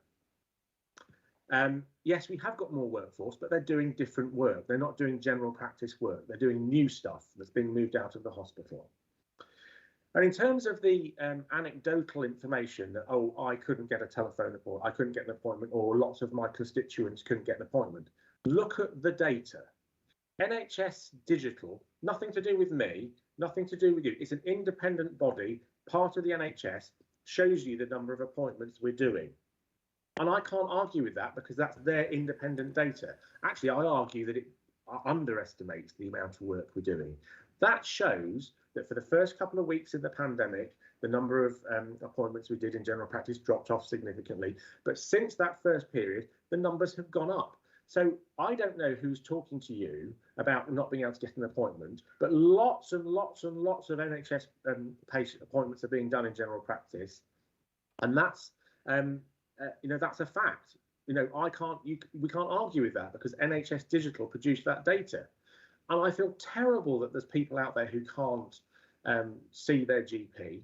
And I think seeing their GP is what they need, not seeing somebody else, because GPs can deal with the holistic care. But unfortunately, there's only a certain number of GPs out there. And the reason I brought this report and couched it in the way I have is to highlight the fact that we as GPs are getting very distressed by this. We wish we could give a better service to our patients, but unfortunately, we can only do what we can do. There's only a certain number of hours in a day. And if I worked longer hours, I would probably burn out and leave. If my colleagues were doing, the average GP, the work-life survey that we had published yesterday shows the average GP works 39 hours a week. That's more than full time. Now, that might not be on 5 days a week. It might not be on 7 days a week. It might be just contracted into 3 days a week. But they're working long days dealing with complex, difficult conditions. And do you want them to do more? Because if you do, they're going to burn out and leave. They're going to go to Australia or Canada, where I can tell you they earn twice as much. And it looks very attractive. It's sunny all the time. But the reason I brought the report is to highlight the fact that we are really concerned about this, and we're asking for your support to persuade government to do something about it. I'll allow you to come back, Councillor Allen, but very, very short. If you read the digital data that you referred to, Dr. Sharrock, a COVID vaccination is counted as an appointment. And I dare say there's been lots of COVID vaccinations taking place in the period that you're talking about. So I'll ask you, did you not want us to give the COVID vaccinations? That's one thing. And actually, if you exclude the COVID vaccinations, it still shows we've been doing lots and lots of consultations because the data is there. I'm sorry, the increase could well be COVID vaccinations because COVID vaccinations are counted as an appointment. No, but actually, you can remove them. If you look at the NHS digital data, I'll share it with you. I'll send it to you. Councillor Allen, isn't it? Okay, thank you. We'll move forward, please. Councillor Cleaver. Thank you, Mr. Chairman, and thank you, Dr. Sharrock, for appearing in front of this committee. It's much appreciated. In your report, your table of total appointments, of which face-to-face, is quite interesting. I noticed that there's a 6% increase between December 19, December 21. Now, clearly at least 2% of that is simply an increase in the number of registered patients. We don't know, don't know exactly, I couldn't find it on NHS Digital yesterday, I was looking. It was about 1.5% in the last year, 1% last year. So let's assume 2% of that 6% is simply an increase in the registered patient population, which leaves the remaining 4%. And I wonder to what extent that 4% is accounted for by an increase in the age population, which we know is going on. So my question to you is, does either the BMA or the LMC actually have a statistical model which we could see, which tells us what we should be expecting on the basis of those two factors, the shifting age population and the increase in the number of registered patients in GPs in Lincolnshire? Moving on to the face-to-face issue, which is a big issue for people that email me constantly.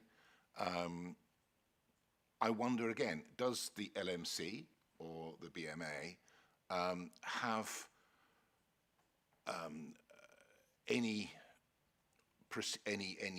advice that they've issued as to how online consultation software should be integrated into GP practices' operational procedures? In other words, that the online consultation software, which we're seeing being rolled out widely now, is actually used to its fullest advantage. It's used in a way that patients find acceptable. It's used strategically and not tactically. My personal experience of last week of this is that, yes, it's useful, but it's only doing a part of the job because it's only being used tactically at the front end of the process and not touching the back end of the process. But that's just my personal experience. So I'd be very interested to know if LMC and BMA are advising GPs onto how to do this. Thank you. Thank you, Councillor Cleaver. Yeah, the modelling around the population age profile and demographics is available.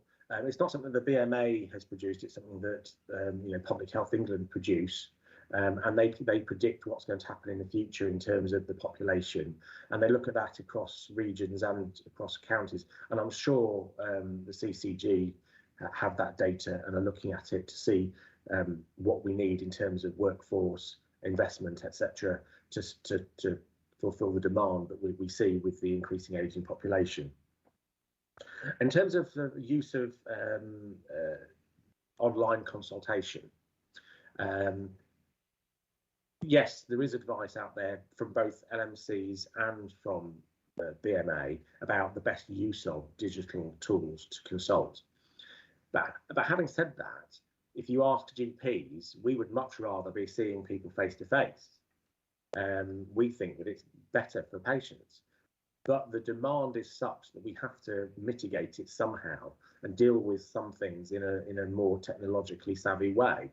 So, if someone puts into the online tool that they have a problem with their feet, then we get them seen by a podiatrist, a foot specialist.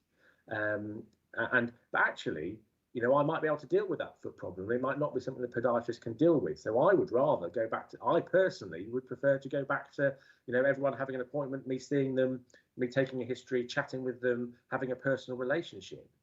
But the demand is such that is unachievable. In Norway, there's been some really good research about the benefits of a general practitioner. We reduce health costs. General practitioners stop hospital admissions and A&E attendances, and the health of the whole population goes up. And that's based on large long-term studies done in Norway. But interestingly, in Norway, each of the doctors there is responsible for 1,100 patients. Now, we're responsible for double that number here. So that's why they can do a lot more face-to-face and more personalised care. Now, let's get back to that position where we have the right number of patients per doctor, and we'll be able to do face-to-face consultations without having to use online or telephone. And that's what I'd really like to see. That's what we would really like to see. Going back to a sensible number of patients per doctor would mean that we could provide bespoke holistic care. Thank you for that. I'm sure many patients would prefer to go back to face too.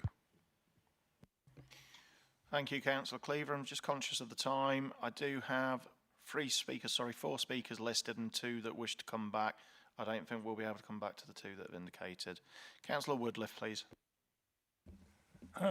Thank you, Chairman. Apologise, and thank you, Dr. Sherrock. I'm sympathetic to your situation. Of course, the problem goes back to 2008, really, and I would say a lot of it does, when the government of the day, which is a Labour Party government, I believe, decided to cut back the number of doctors they were going to train because of the austerity and the financial crash. And I know that because parents who had children who wanted to, who were in medical training, weren't able to get placements as a result of that. So a lot of this goes back to 2008 and the political circumstances of the time. However, there are problems, of course, sometimes I think to do with how practices resolve this issue. And unfortunately, quite a lot of practices seem to have quite a few doctors, but they only work about 2 days a week. You know, you don't have that many people working full time. I'm thinking of one particular one, they have 9 doctors, and I think one doctor works pretty well. One doctor's 4 days a week, and all the others are doing 2 or 1. So if you've got that situation, you're not really being able to provide the service, even though you have the GPs to be able to do it. That's one of the problems. I was informed that by another borough councillor in Boston who told me that one particular practice decided to change their phone number to help resolve the problem. They didn't tell anybody else about the change of the phone number, just change the phone number, and the number of requests went down. Another resident, well, no, I can't say another, it was myself, actually. I have a medical problem, and I received a text message about a week or 2 ago saying I needed to see the surgery and make an appointment. Test results came in, and it was urgent I got to see a GP. So I rang the surgery, and the receptionist said, oh, well, yes, you don't need to see a GP, really, if you don't want to. And I said, but you've just texted me to say that I need to see someone. And they said, well, you don't need to. And I said, well, if you send a text message to me to say that I need to see a GP, I need to see a GP. And she said, well, in fact, so perhaps arrange one for May. Well, that's fair enough, I suppose. I know the pressures that the service are under. But there is a problem about this. It's about the receptionist deciding which function you need to see, when actually the function is actually we don't want to see you. So I think there is a problem there. And that's a personal issue. I declare that's an interest, by the way, Chairman, since I mentioned something about myself. If we can just try and make sure that we do round it into a question, please. Okay, right. Well, my basic question is, if I can find it, write it down somewhere. I think it was about part-time. Isn't the real problem actually here that we live in a low tax economy? People vote for low taxes, but they want the services to go with a high tax economy. So the problem really is there's a contradiction in people's minds. People are voting for one thing, low taxes, but they're actually demanding the services that are provided in a high tax economy. Isn't that the difficulty, Dr. Sherrock? Absolutely, I totally agree. We need an honest conversation with our public, don't we? That if you want a Waitrose service, you don't pay Aldi prices. In terms of the part-time thing, actually, the statistics show that most GPs work, the average GP works 38 and a half hours a week, which is more than full-time. And it may only be on 3 days a week or 2 days a week, but if they're working 13 hours a day, that's still full-time. If we ask people to work shorter days, but more days, that's still the same number of hours and still the same number of contacts. And as I pointed out, if we ask people to do more contacts, they're more likely to burn out and leave for good. As I've said, the Manchester University Work-Life Survey has shown that 60% of GPs over the age of 50 are planning to leave the profession in the next 5 years. And we need to reverse that because the toxic environment we're working in is driving us away from the profession, which will leave patients short of the clinicians they need. Can I be careful about Aldi, haven't we, Chairman, though? Mustn't insult them. No, they provide a fantastic service, but the prices are low. Thank you, Chairman, anyway. Thank you, Chairman. Thank you, Councillor Woodliff. I've got Councillor Matthews next, please, via Teams.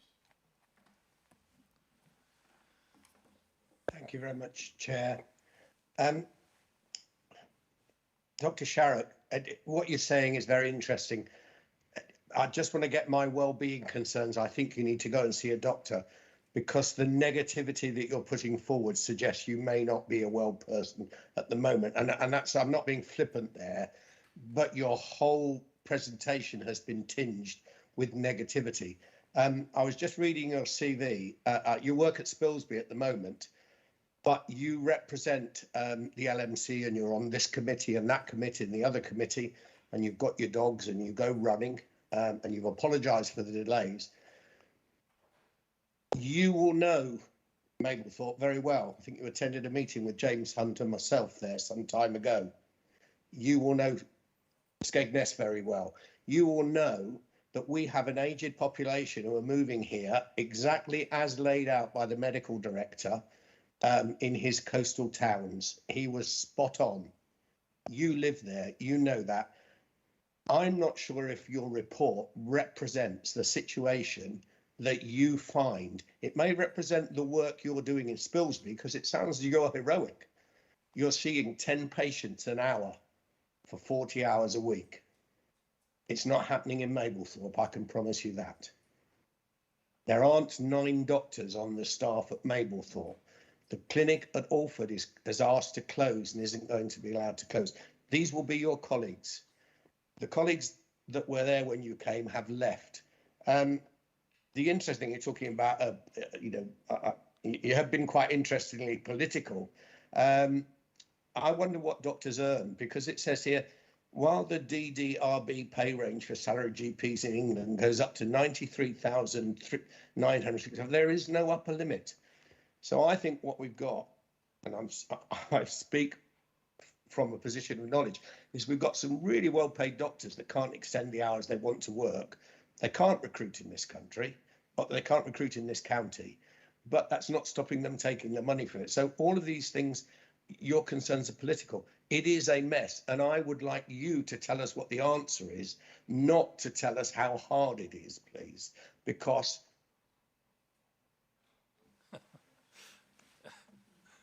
all of those things, having a good GP service, if we haven't got one, and your report is not indicating that, it's indicating that you're working your socks off.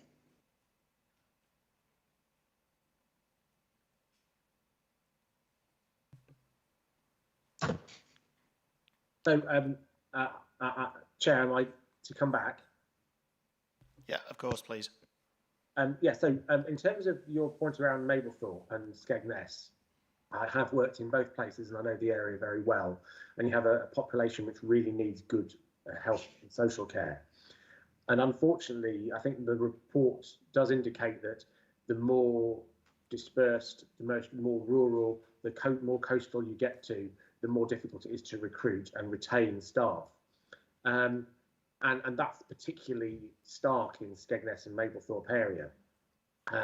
I know that the practices there are working very hard. They are seeing large numbers of very complex patients, but there is also probably a large population that can't get access because the practices are at capacity. If we want people to make bad clinical decisions, we'll ask them to see more patients. And so, as you say, there aren't enough clinicians there to deal with the workload that is required. In terms of what's the solution, the solution is to address the things that one of your colleagues mentioned earlier, which is, the rural and coastal and deprived areas need to have more resource in terms of workforce and funding to encourage people to work there. There is also a need to have a plan on how you're going to increase that workforce. At the moment, the NHS doesn't have a workforce plan, and the Secretary of State doesn't have to report to Parliament what the workforce for the NHS is going to look like. And I think those are things that need to be addressed. In that, if we haven't got a plan, how can we address the problem we've got? In terms of the short-term thing, it is if you don't want people to leave the profession, stop talking negatively about them. And that's one of the things we can do, is we can support patients as much as we can, but we also need to support the practices, because the practices at the moment feel like they're just the whipping boys. And even though they're working very hard and are dealing with a large number of consultations, all they ever get is negativity. And you know, if you're working very hard and receiving negative feedback, you know, well, what's the point? I'm not unwell myself. I'm actually really happy. I love my work, and thank you for your care about that. And as you know, I walk my dogs and ride my bike, and that keeps me healthy. So thank you for your concern. What I'm interested in is, you're saying you could elucidate a plan. Has LMC got a plan? Have we, in the absence of a plan from the NHS to cover Lincolnshire, is there a plan being drawn within Lincolnshire that can challenge the NHS to provide us the correct decision? Because if it's nationally recognised by Chris Whitty, and it's gone in his report, and you've understood it, and we all understand it, why can't we make the case to have it addressed? Because if you're saying it's a funding issue, which seems to be the case, we can allocate those resources. You could get your colleagues who live in Lincoln to travel over here and work 2 days a week and resolve those things. It's not happening. The only locum doctors we see are people who are being paid completely over the odds to come from Cumbria or to come up from Devon, where they've retired to live a really nice lifestyle. So what is the internal plan written by you as the medical director, as put forward to other agencies to bring about a change? Because I appreciate your hand wringing. I'm wringing my hands here.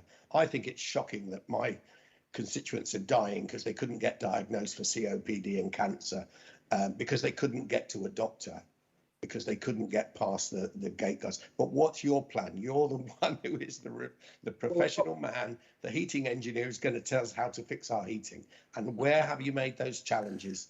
Who to, and how can we help you?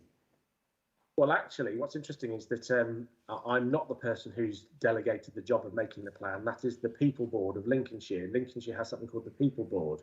And for a number of years, the LMC was represented on that People Board. But primary care networks now sit to represent general practices on the People Board. And so I would have asked the Primary Care Network Alliance, who represent general practice on the People Board, what they have done to raise this at the People Board. I've also written to the People Board and asked them what their workforce plan is. I have not received a single response.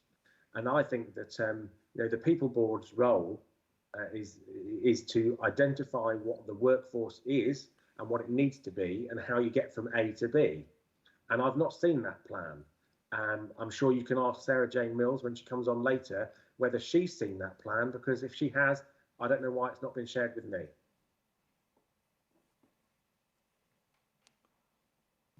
Okay, thank you.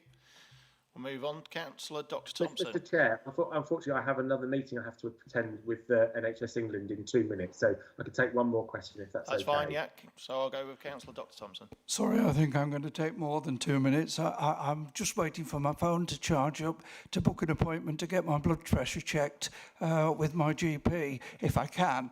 I have to say that the care navigators, or whatever they're called, do a marvellous job at the surgery that I go to.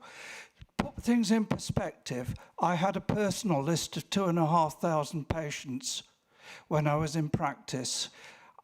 A partner had 2,500. We shared with another practice of 3 partners, 3,500 per doctor. We did maternity care. On my half day, I did a hospital clinic. A weekend was 56 hours. Dr. Sharrock says we need to go back 15 years. To my mind, that is 2007, which is when the new GP contract came in, which allowed all the GPs to opt out of out-of-hours and weekend care. I don't really know, with 5-minute appointments, that was 10 patients per hour. It's now longer than that. I really feel that general practice does need to put things in perspective and focus not on the administration workforce planning, but what was the original intention, which is to provide patient care. I could go on anecdotes, audits over the last few weeks even, where a patient was contacted by the GP practice because they hadn't picked up an urgent appointment, an urgent prescription. When that prescription was prepared for an urgent matter, it wasn't available. The patient concerned had attended a hospital in the meantime and told the person from the practice that that's why they hadn't picked the prescription up. They've since changed practice, but it is really a desperate situation. There is just so much inconsistency in general practice. Some practices are excellent, patient-focused. Otherwise, other practices don't want to know. I think that's what needs to be attended to. Thank you. I'm not sure what the question was. I'm sorry. Sorry, I thought you'd gone to your other meeting. Thank you. The question is basically, has the GP contract since 2007, with the loss of out of hours, loss of weekend working, made it much more difficult to fit things into office hours? Thank you. So the contract came in 2004. That's when the contract changed. And I can't comment on the negotiations and why that happened, because I was just a working coalface GP at the time, and the contract changed, and therefore we didn't have to provide out-of-hours services. My understanding is the reason that it changed, and having spoken to people at the time, is that it was felt that taking away the cost from general practice and putting it into larger organisations would save money, because you could have rather than small out-of-hours services based in each small town, it could be done on a county-wide basis or larger, and that's what we have now. So actually lots of GPs do provide out-of-hours services. It's just not within their core contract. It's done by employing them to work for the out-of-hours provider across the whole of Lincolnshire. So, I mean, what we're talking about is in-hours general practice. The out-of-hours bit is something completely separate, and that's commissioned by CCG from a county-wide provider. In terms of, has that made it more difficult? No, I think it shouldn't have made things any more difficult, because what we were doing, what was being done out of hours pre-2004, what's being done out of hours now is very similar. It's sort of emergency, get you patched up until you can see your GP or a specialist. And that hasn't changed, because even when we had the pre-2004 out-of-hours service, it was, you weren't necessarily seen by your own practice, you weren't necessarily seen by your own GP, and therefore, you'd get patched up and looked after, and then, if you hadn't needed more long-term treatment, you'd go to your GP the week after or when you needed to. Okay, well, thank you, Dr. Sharrock. I know you've got to go on now, so those questions that we've still got outstanding, hopefully the clinical commissioning group side will answer that for you. Thank you for your attendance, Dr. Sharrock. I'm now going to move to a proposal that the Lincolnshire GP practices be recognised for increased numbers of appointments by 6% before the pandemic, and that an update on GP provision be considered in 6 months' time. I'll have a seconder to my proposal, please. Thank you, Councillor Wootton. All those in favour, please show. Thank you. That's supported, in which case we'll move straight into agenda item 7, general practice provision. I'll hand over to Sarah Jane Mills for the presentation, who is Chief Operating Officer for the Lincolnshire Clinical Commissioning Group. These can be found at pages 49 to 80 of the report pack. We'll take these as read, so if you just want to give a brief introduction, Sarah Jane, before we move on to questions. Thank you. Councillor Whites. No, I've got you down already, Councillor White and Councillor Whittington. I've got listed as the first two. Thank you. Good afternoon, everybody. I think it's afternoon. Yes, good afternoon. I'm Sarah Jane. I think many of you have met me before. Over the last 2 years, since we went into the national emergency for the COVID pandemic, I have been working on behalf of the CCG in terms of leading and supporting general practice provision. Before I go into a little bit of detail, I think I just would like to say that our general practice colleagues across the county are very committed to you as local communities. I think that one of the gentlemen talked about there is inconsistency, and I think that it is fair to say there is inconsistency. But overwhelmingly, our GP colleagues are very supportive of people living in Lincolnshire and have evidenced that in terms of their support for the COVID pandemic, the vaccination programme, and continue to develop services. We've heard quite a lot from Dr. Sharrock, and I think from my perspective, it's important that we focus on some of the things that really matter to the people living in your communities. Access is an issue, and I think it is very fair to say that despite the fact that there were plans pre the pandemic to develop the arrangements, and particularly the use of remote consultations and the introduction of digital, they got accelerated in a way that did not allow us to properly engage with people and properly plan. For a number of people living in our community, they love the new arrangements. It does provide them with the flexibility to contact their GP practices and have remote consultations. For other people living in our communities, that is not the case. And one of the things that is very important to our GP colleagues and to ourselves as a CCG is that we now pay our attention to listening to what are the specific needs of people living in our communities, and they are different. There are people, I always use my mum, good mum test. My mum is in her mid-80s. It is very hard for her to navigate a system that is remote consultation. It is confusing for her, and she does need to talk to any clinician. That is very different to me and my daughters, who are very comfortable with technology and actually prefer to have that consultation remotely. It enables us to have real-time information. So I think it is fair to say that we have had, as has the whole NHS, a very, very unusual last 2 years. And us living in our community, and all of us living in our community, have had some very difficult times and are now into how do we move forward from this and how do we improve the services. In terms of quality of care, me and my team have very close relationships with all of our GP practices, and we are in touch with those where we have some concerns. I know that there are individual practices where things aren't working as well as they can be, and our team are connected with them at all times and working with them.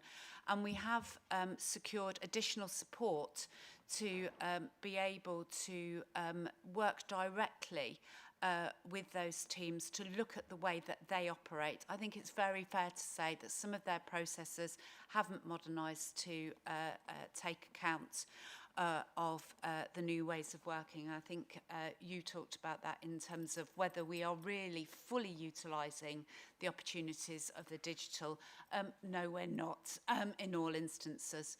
Where we are, though, there is evidence that it makes a real difference. And one of the GPs I was talking to the other day talked about the fact that because now they can provide many responses remotely, what it does is it actually clears her appointment diary so that she can book in those appointments to have longer appointments. And she talked about the fact that she had a half-an-hour consultation with a couple who had some very complex needs. So we have got examples of really good. What we haven't got is consistency, and what we need to do is get to consistency. But in terms of quality, it isn't just our contact. We do rely on the CQC to give us an independent review. And I have included in my report the fact that of our 84 practices, 80 are either good or outstanding. So across the board, primary care service in Lincolnshire is good. That isn't to say it doesn't need to change and it doesn't need to develop. The primary care networks are really important, and we heard a lot from Dr. Sharrock about the need for him as a GP to see people. Actually, when we talk about patients in a care home, what I hear from GPs is that they would be rang from a care home to come and see individuals when the individual became poorly. The new way of working, which is a multidisciplinary team, which includes a general practitioner, means that every week a care home has an appointment or a ward round with that multidisciplinary team when they can consider the patients who not only are very poorly, but those who are deteriorating. And this is a very new way of working, but actually the evidence is that what it means is that we can intervene sooner. And intervening sooner for people who are very vulnerable, my mum, people living in care homes, is really, really important, because it makes the difference between them being able to stay in their own home and them having to go into hospital because they're in crisis. So yes, primary care is changing. Primary care networks are bringing in new roles, and we will see the role of a general practitioner, of the doctor, changing within that. But there has to be a conscious effort now, as we're coming out of COVID, to connect with our communities and really understand that and help us think about how we address some of the issues. And Kev behind me is testament to the fact that we've invested as a CCG in our capacity to support that communication and engagement. We've actually brought in a whole team that can help us work with primary care and their colleagues. I would just like to pick up on workforce. Dr. Sharrock is right, Lincolnshire has a workforce team. That is a people board that is looking at workforce across the whole of our NHS and our care sector. What we have established is a primary care workforce team. And this is really important because actually the type of workforce we require in primary care and in our community extends beyond the health service. It includes colleagues in the third sector. It includes colleagues in care homes. And so we have got a dedicated primary care workforce that are looking at exactly the information that colleagues have referred to. Yes, it's fair to say we haven't got a detailed plan at this point in time, because we're coming together to look at how do you make sense of 85 independent businesses and plan on a county-wide basis to actually work through what is the workforce we require. But we have that forum and we have that environment, and they are specifically looking at issues of, I would call it recruitment incentives, to think about how do we attract people to work in some of our most under-resourced area. They are also looking at how we can use more innovative way of working to supplement that workforce. And I will give you a great example from the East Coast. A lot of people living with long-term conditions require regular checks. And if that information, using the digital and going back to Councillor Cleven, is fed into a system and reviewed by clinicians, we can pick up early changes and we can be proactive in contacting that patient. We don't have the people here in Lincolnshire at the moment to do that remote monitoring, because what we want to do is make sure that the workforce we've got are the people that can go and respond to those patients when they need that intervention. So that remote monitoring has been secured from people in other parts of the country, so that it gives us the monitoring bit that doesn't need the people on the ground to be done professionally, where we have got workforce availability, releasing our staff to be able to go and see patients and work with them. And we will have to be innovative in our way of working. I suppose from my perspective, I just want to say that there are really good examples in Lincolnshire of our GP practices being innovative.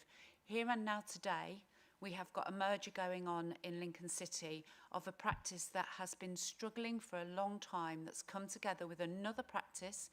They will be retaining their surgery, but what it will do is give the resilience to be able to support them, because they're no longer too small to have that resilient workforce. So there's some great examples. There's lots of work to do and lots of communication we need to have with our communities. But we are in a good place, and we have the enthusiasm to make it improve services for local people.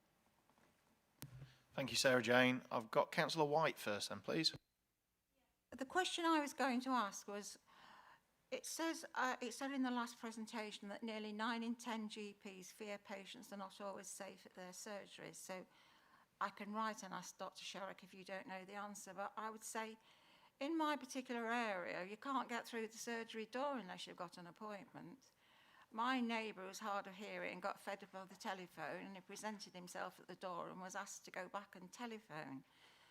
I think there's obviously a breakdown of communication and information going on. One of our local doctors featured on Look North saying he'd never been so busy, and obviously I only speak to a small number of residents, but they were confused because none of them has seen a doctor. They've seen the nurse practitioner. In fact, he seemed to be seeing everybody, and I wondered when he retired at the end of COVID whether that was a factor. Either nurses or nurse practitioners, that's who they seem to see. And as other people have said, many doctors are working part-time. You can learn enough part-time. I don't know whether they're electing to part-time because of the problems they're going to have in tax, which is another factor that doesn't seem to be solved, which is encouraging people to take GPs to take early retirement. I mean, personally, I haven't been to the GP for over 10 years. Fortunately, I'm in good health. I look after myself. So I've been on the list, but I haven't seen anybody. Thank you. The case you gave, the example you gave at the beginning of the gentleman that's hard of hearing is exactly the sort of thing that we haven't got right. It is exactly the focus that we need to have in terms of working with GP practices so they can differentiate and they have ways of working out when it's myself or somebody who can and would prefer a telephone or remote consultation versus the gentleman you described or my mum or whatever. And those mechanisms aren't in place, and that is the work we are doing with practices to help them develop the arrangements so that they can do that. In terms of the general practice or the GP, it's fair to say that the history was that it was just a GP and a practice nurse. There is now a full multidisciplinary team, and it is important that that team operate as a team. In a lot of instances, the advanced nurse practitioners who are very highly trained are able to deal with a lot of the issues that patients present with, thus releasing the GP to, as I talked about earlier, be able to meet with those patients who have very, very complex needs. I think that the work in terms of developing that multidisciplinary team is underdeveloped and needs to happen. And similarly, we need to do a lot of work in terms of helping people understand the new arrangements, not just within the GP practice, but outside of that. Councillor Macy referred to people being referred to the urgent treatment centre. I would like to say, and I would like to believe, that is a positive in terms of the urgent treatment centre has been set up to enable people to receive urgent treatment when they have a minor illness or a minor ailment.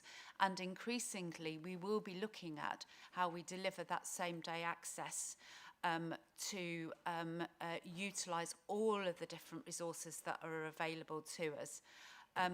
If in some instances that has been a way of managing demand in an unmanaged way, that isn't so positive.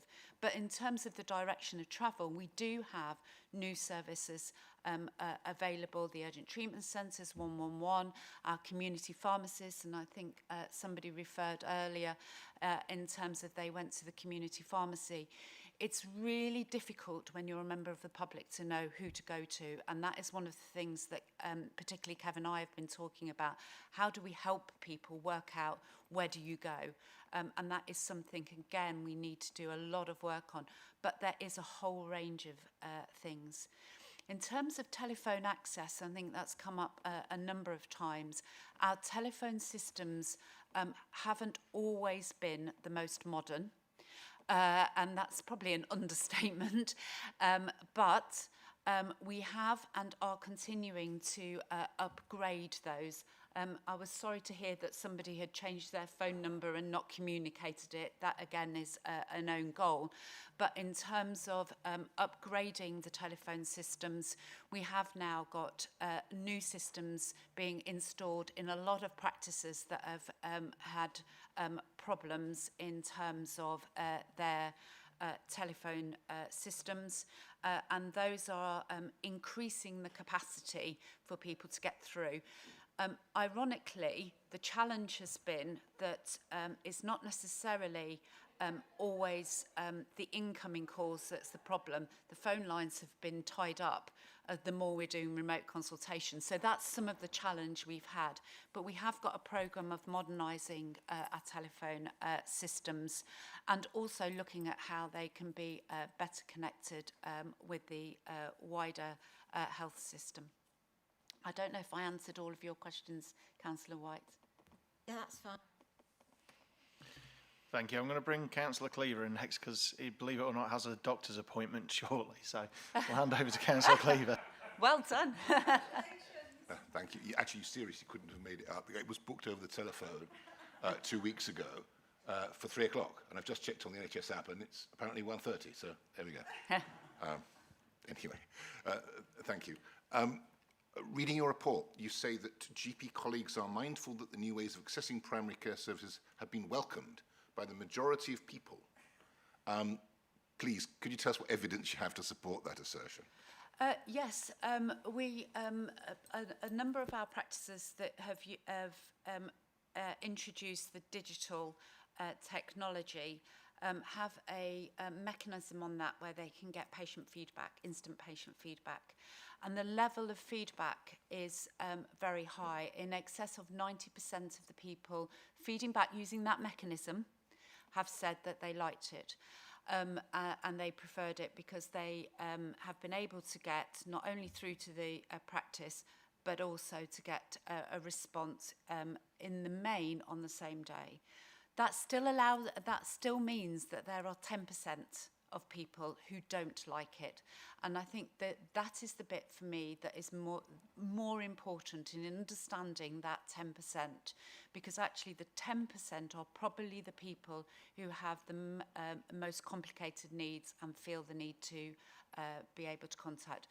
But it is about, there's different people with different needs, and so that's where we've got our data from. So to come back on that, when one goes through the process of the screen by screen on this thing, normally the end question is, did you achieve, did this give you the outcome that you required today? And in most cases, yes, that would be yes. It doesn't ask you the question, would you prefer to see someone face to face? So I'm unsure whether the statistics that you're quoting are actually reliable, because I'm not sure they're asking the right question. But can I move on to another question?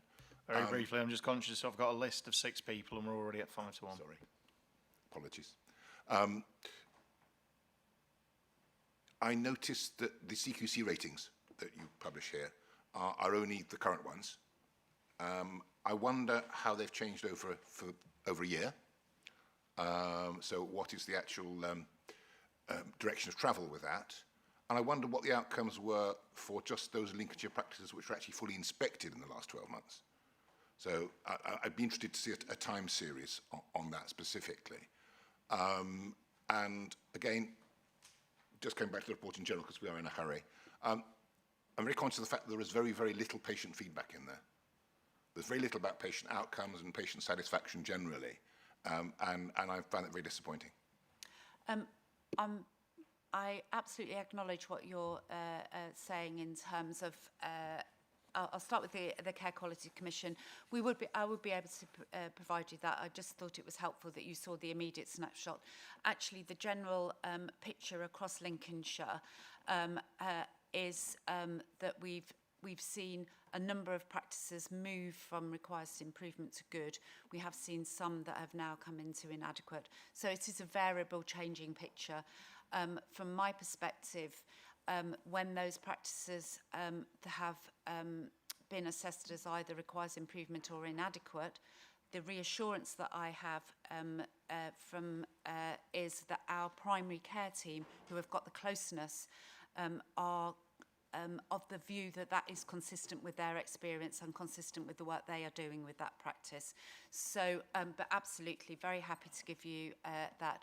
In terms of patient feedback, I accept that criticism. I'm sorry that I didn't bring it in. It was a slightly late request for a report, but in terms of the feedback, we have a regular and ongoing relationship with Healthwatch. Dr.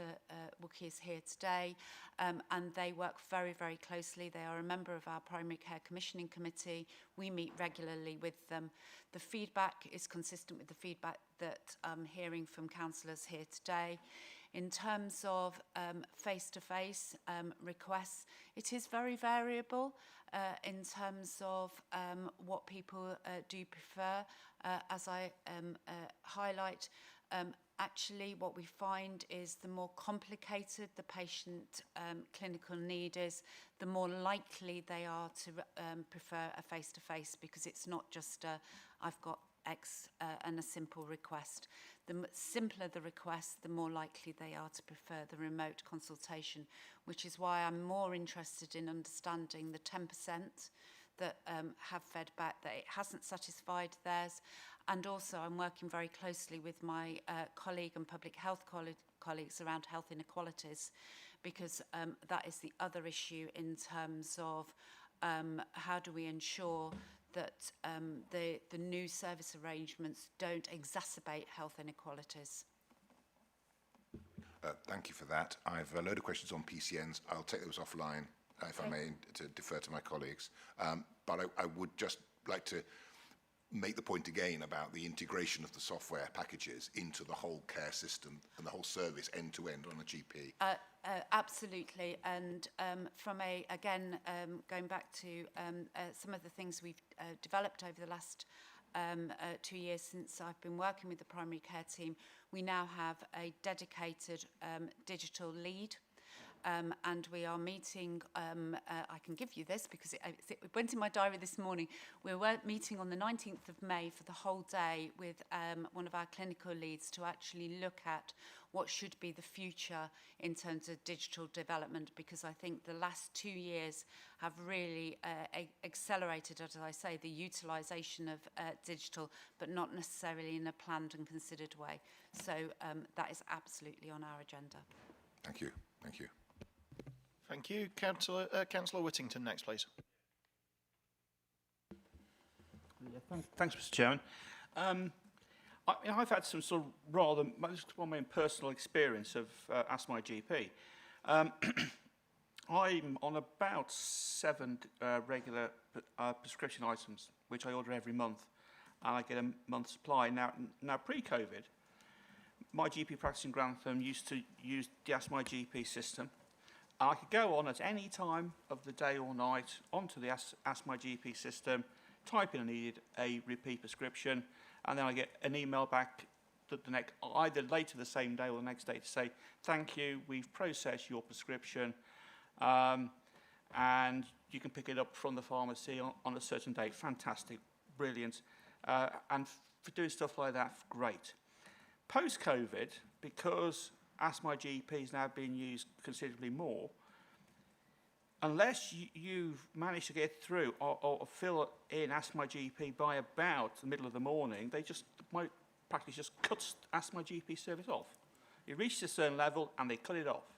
So now, quite often, I have to now go back to what I used to do, which is to ring the practice, taking up valuable time from the receptionist to order my items. Sometimes, you know. So I think there's a fundamental problem there. You know, with that, because actually, as far as I'm concerned, that's a retrograde step. The whole point of using Ask My GP is so you don't have to ring, you know, for things like repeat prescriptions, but now I have to because it's cut off.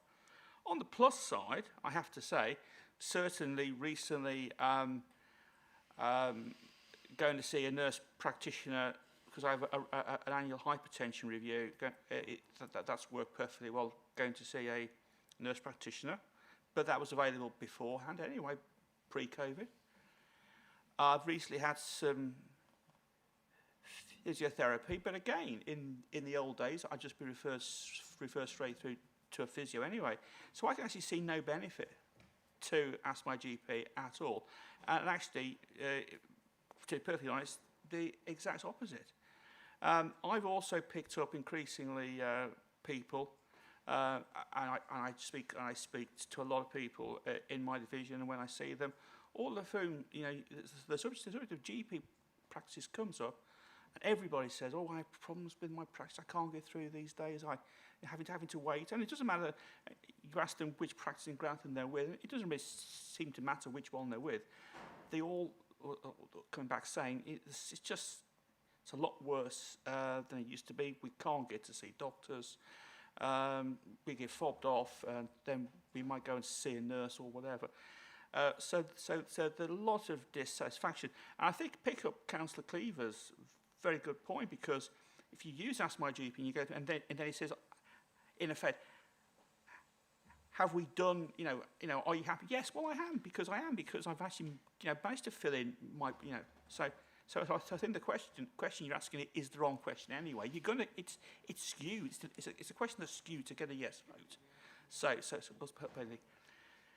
So really not happy with this. We sort of look down, and you talk about developing clinical teams, and we've heard sort of stories this morning as well from the previous presentation about how bad things are in Lincolnshire. Well, if you actually look at the table of stats on page 52, we can actually see, okay, we're slightly under the England average for GPs. We're 97.2%. If we look at advanced nurse practitioners, 192%. General practitioners, 138%. Direct patient care, 218%. In every other area, apart from GPs, we're doing considerably better than the England average, and yet we're still getting the same level of people coming to us with issues. We've had a lot spoken this morning in previous presentation about the funding levels. Well, I just did a little bit of Googling whilst I was listening to this, and this is by the King's Fund. The King's Fund, in 2009, 96.4 billion spent on the health service, King's Fund. I couldn't get a comparable King's Fund figure for 2002, but I got a Nuffield Trust, who are another respected health charity. Total level of NHS funding, 2021-22, 136.1 billion, 40 billion pounds more in 13 years, and we still seem to have some people in the NHS saying there's not been adequate funding. It's gone up by 40 billion in 13 years, and another 5.3 billion coming, because that's where your national insurance contribution increase is going. So I sometimes think, and I come back, and I know he's gone. I actually think we're paying Waitrose prices for an Aldi service. Thank you, Councillor Whittington. Sarah Jane, just press it again. It's gone off. Yes. Thank you. In terms of Ask My GP, yes, you are absolutely right. Prior to the pandemic, there were a number of practices that were using it. Post the pandemic, a number of practices have highlighted to us that there are occasions when they are having to turn it off because the volume of work is coming through. There are lots of reasons, lots and lots of different reasons. One is demand, and we've heard that you know, there are backlogs, there are patients that require access and things like that. The other, and general practice is not unique in this, is general practice has itself been affected by the COVID pandemic, and we do see that there are significant staffing absences associated to that. We monitor that very closely, but it is fair to say that those two factors have compounded the issue in terms of the capacity at points in the over the last 2 years, and particularly recently. We're particularly concerned at the moment in terms of the impact of the increase in prevalence of COVID has meant that we've had increased demand and reduced capacity. In order to ensure that, and Dr. Sharrock talked about GPs being very concerned about safety, actually our GP partners, practices are very proactive in ensuring that they make provision to minimise any risk of patient harm. In that instance, and I think I know the practice because we've been talking, they've been talking to us, they have made some positive decisions to actually not have large backlogs of requests on Ask My GP, which they have to then filter through to try and find out those patients who are at risk of patient harm, and have been turning off the system to mitigate that risk, because they, and it is proven, patients will then, if they are really concerned, will ring the practice. It's a bit of a no-win situation, because, as you say, patients then requiring repeat medication are going through back on the phone line. But just to give you, and I was with GP colleagues the other day, towards the end of last calendar year, one GP practice was receiving over 6,000 calls in a day. That was over a third of their patient list. Now, it is very unlikely that it was a third of their patient list. It would be people making multiple calls. They've introduced the digital technology. That number has reduced to 600. That's still a significant volume, but it does mean that what they have managed to do is make sure that people have got a choice in mechanism. I come back to, it is not perfect, there is inconsistency, and we've got to do a lot of work, but the direction of travel will be to try and really make sure that facilities such as Ask My GP, or there's another one called eConsult, are available, because they do give a choice to people, and actually can be very productive, as has been described. But at the moment, as with the whole NHS, general practice is under extreme pressure and is having to manage that on a day-by-day basis. Before I bring in my next speaker then, in which case, considering our last report, are you saying that GP services are safe? I believe GP services are safe. I think our GP services across Lincolnshire are good. The CQC and ourselves have got a very close relationship with all of our GP practices, and where we have concerns, we are proactively working with them, and we work with them not only to make sure that they improve the service, but actually to make sure that we put in additional support if it is necessary, to supplement in terms of concerns that either they've highlighted or others. And I will give you an example. I think somebody referenced earlier about the practice in Alford had closed their list. They contacted us proactively to talk about the fact that they had concerns. We worked with them.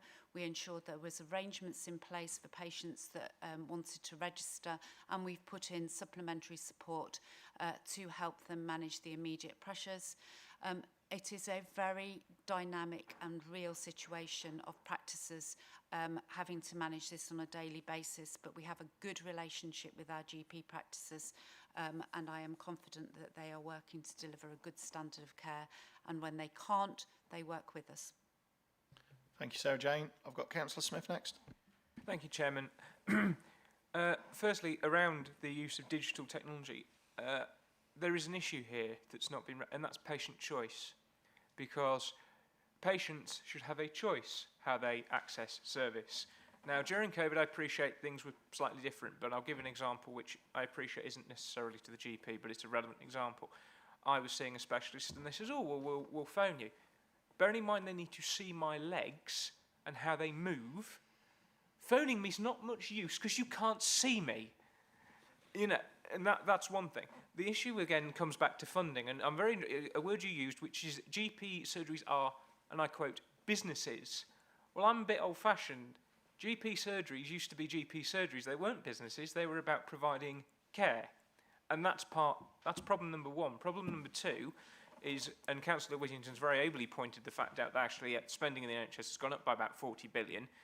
So going back to what Dr. Sharrock said, isn't actually about how much funding government. Yes, there is an issue with rural waiting, and I accept that, but actually the issue isn't about funding. The issue is about how the NHS uses that money. Because actually, adult social care is a responsibility of us here. We foot the bill, a good chunk of that bill, actually, and we're a cash poor department in local government in comparison to the NHS, because our funding wasn't protected since the financial crash in 2010. So actually there is an issue of the NHS as a body, corporate, one part saying one thing, one part saying another thing. So rather than a body actually working together, you're all fighting each other for money, for the same money. And there is a systemic problem there. And it's actually quite frustrating to say, oh, well, people don't pay enough tax. There's a national insurance increase that's due. The top rate of tax is 40%. And the bottom rate of tax is 20%. So if you're on £14,000, you pay up to, once you go past £12,500, you're paying 20% tax. You're not rich, you're not wealthy, you've got 7% inflation to deal with. As has already been said, we're actually paying for Waitrose service and we're getting an Audi service back in return. So I don't accept the point that Dr. Sharrock made about, oh, we need a different government 15 years ago, because it was actually a different government that was presiding over the NHS 15 years ago. So I think the party political points from certain sections of the health service need to A, go and examine themselves, and B, get some facts right before they start lecturing us on party political points.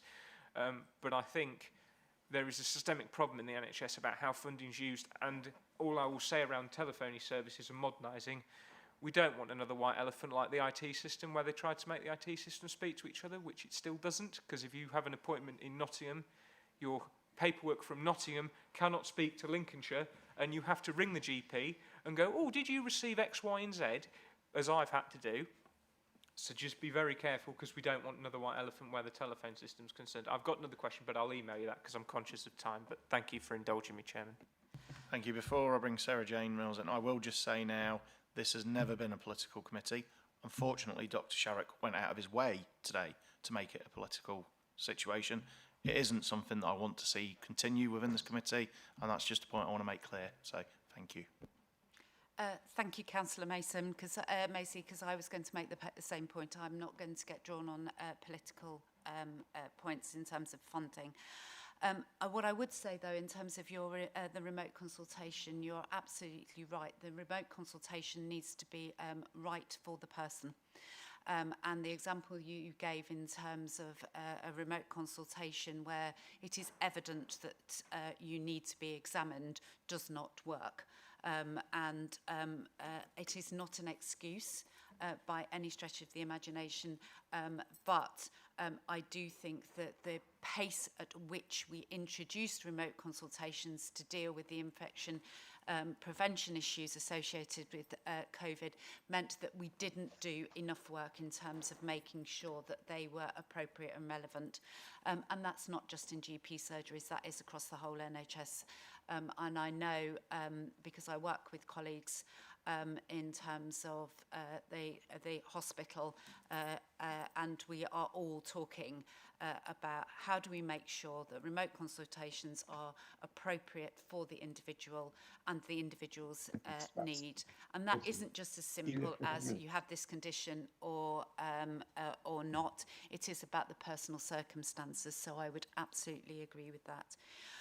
In terms of telephone system, yes, I think it is really, really important that we pay proper attention to what is required from a telephone system in a GP practice.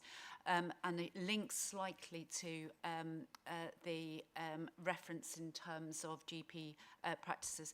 The model of general practice is that it is an independent business. Each practice is an independent business that has its strengths. It also has its challenges and its weaknesses. And for me and my colleagues working within the CCG, it is how we work together with those individual practices to harness the strengths, which is about the relationship with their local communities and being embedded in the community, but also recognise when we need to do things at a larger scale. And we haven't got that right. But I think, as I've illustrated, we're starting to develop the arrangements, the workforce, the digital, that will bring in the expertise, and working along with Kevin and the engagement team that we've appointed, and colleagues in, I was turning to speak to Dr. Wookie then, disappeared, with colleagues in Health Watch. I'm hoping that we can really, really start to understand what does need to be delivered on a local basis, and what we should be thinking about more on a system-wide basis. There is no magic answer to this, but I think the conversation and the work and the understanding of the needs of the work is very, very tangible, just even in this conversation today. Very, very briefly, we still do have a full 2 other items to go through as of yet. We're at 1:15, so I'm really wanting to speed this up, please. Thank you. How long have GP practices been independent businesses, or have they always been that way since their inception? They've always been independent businesses. Thank you. And if we can please make sure it's questions for any speakers we do bring in as well. I've got Councillor Allen first, please. Thank you, Chairman. Well, the question is about the provision, because this is what the report is about. I think there is a very good provision within general practice. It could no doubt, as Dr. Sharrock said, be a lot better as far as GPs are concerned if you double the amount of GPs to deal with the vacancies, and then double them again so they could all work half days. But the actual provision, I think, is there. The surgery that I go to has got four doctors, and it's got 14 support staff, nurse practitioners, practice nurses, physiotherapists, all sorts of people there. To the extent that you can't get in the car park now because the car park is full of staff cars and you have to park on the road outside. That's another matter. I think the difficulty that we have and the complaints that we're getting from our voters is to do with access to that provision. That's the issue. And I don't think it is recognised within the health service that it is a really significant problem. It takes ages to get through to anybody at the surgery to use any of those resources at the surgery at all. It takes ages to get through. 14 in the queue, wait 20 minutes or 25 minutes. Then you've got to spend 5 minutes trying to get through the gatekeeper, who's does their best to actually deter you from actually booking any form of appointment at all. And the other thing you've got to go through is the recorded message that says, are you sure you don't want to go to accident and emergency? Because that's probably a lot quicker and probably a lot more appropriate if you've got any real problems. So it takes an awful long time. I think one of the problems with Ask My GP is because it's now taking so long to do that. Everybody, a lot of people are going onto the digital platform to try and get round that and book their appointments or, deal with it through Ask My GP. And I've done this. I prefer using Ask My GP if at all possible, but that closes down. Councillor Allen, can I try and move you on to a question, please? A question. Appointments. Number of appointments. And I'm sorry, I'm doing it in a peculiar way, Chairman.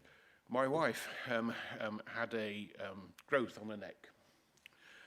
She managed to get through to the GP, to the practice. She went through the gatekeeper. The gatekeeper put her in touch, said, we'll get somebody to ring you back. The person that rang her back was the nurse practitioner and said, can you explain what it is? I've got a growth on my neck. All right, I'll talk to the doctor. Maybe that's one appointment that's been booked. The doctor said, what is the problem? So she went through the story again. And he said, can you take a photograph and scan it and send it through to me? So that's another appointment, perhaps. He then got the scan, rang her back and said, you better come in and see me. So that's the third appointment, probably. She went in eventually to see after about 10 days of this, and he said, you better go and see the doctor, the consultant at the hospital. Under normal circumstances, what she would have done was go to the surgery, book an appointment, wait, see the doctor, and he'd send her to the hospital. This is a hardly efficient and effective way of actually operating the provisions that you're providing in general practice. 3 appointments, 3 or 4 different conversations before she got where she needed to go, which she could have told them in the first place, you better send me to the hospital because it may be cancer and that's what's worrying me. But it didn't work like that. I think there's a real need to look at the whole process. The provision is there, it could be a lot better, but it's not working well from the customer's point of view. It might be working well from the provision side. It's there, it should be working, we can't see what the problem is. I've certainly been on that digital questionnaire and it says, were you happy with the advice that you've been given? And I had to say yes. If it said, were you happy with how you've got this advice, I'd have said no way at all.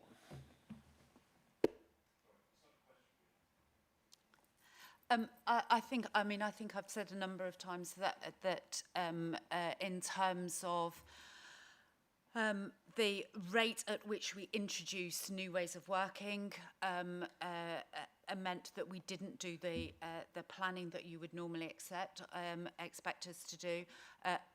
Likewise, the development of the wider team.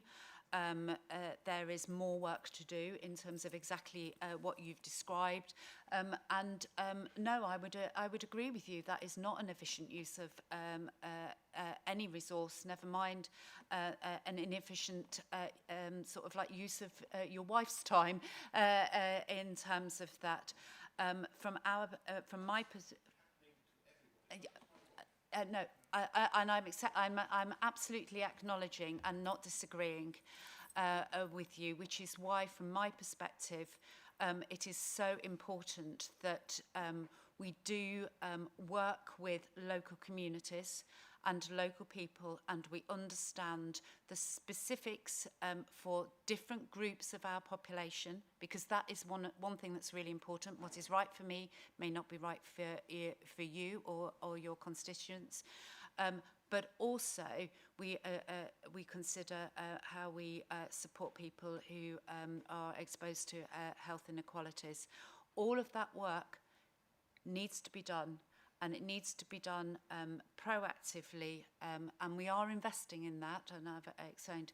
I can't say that it's right, but I think it is well recognised that a model of service which has been in place, I think, since GP practices developed in terms of the expectation and the way they worked, and going back to the business model as independent businesses, will need to change. It will need to be part of an integrated healthcare system.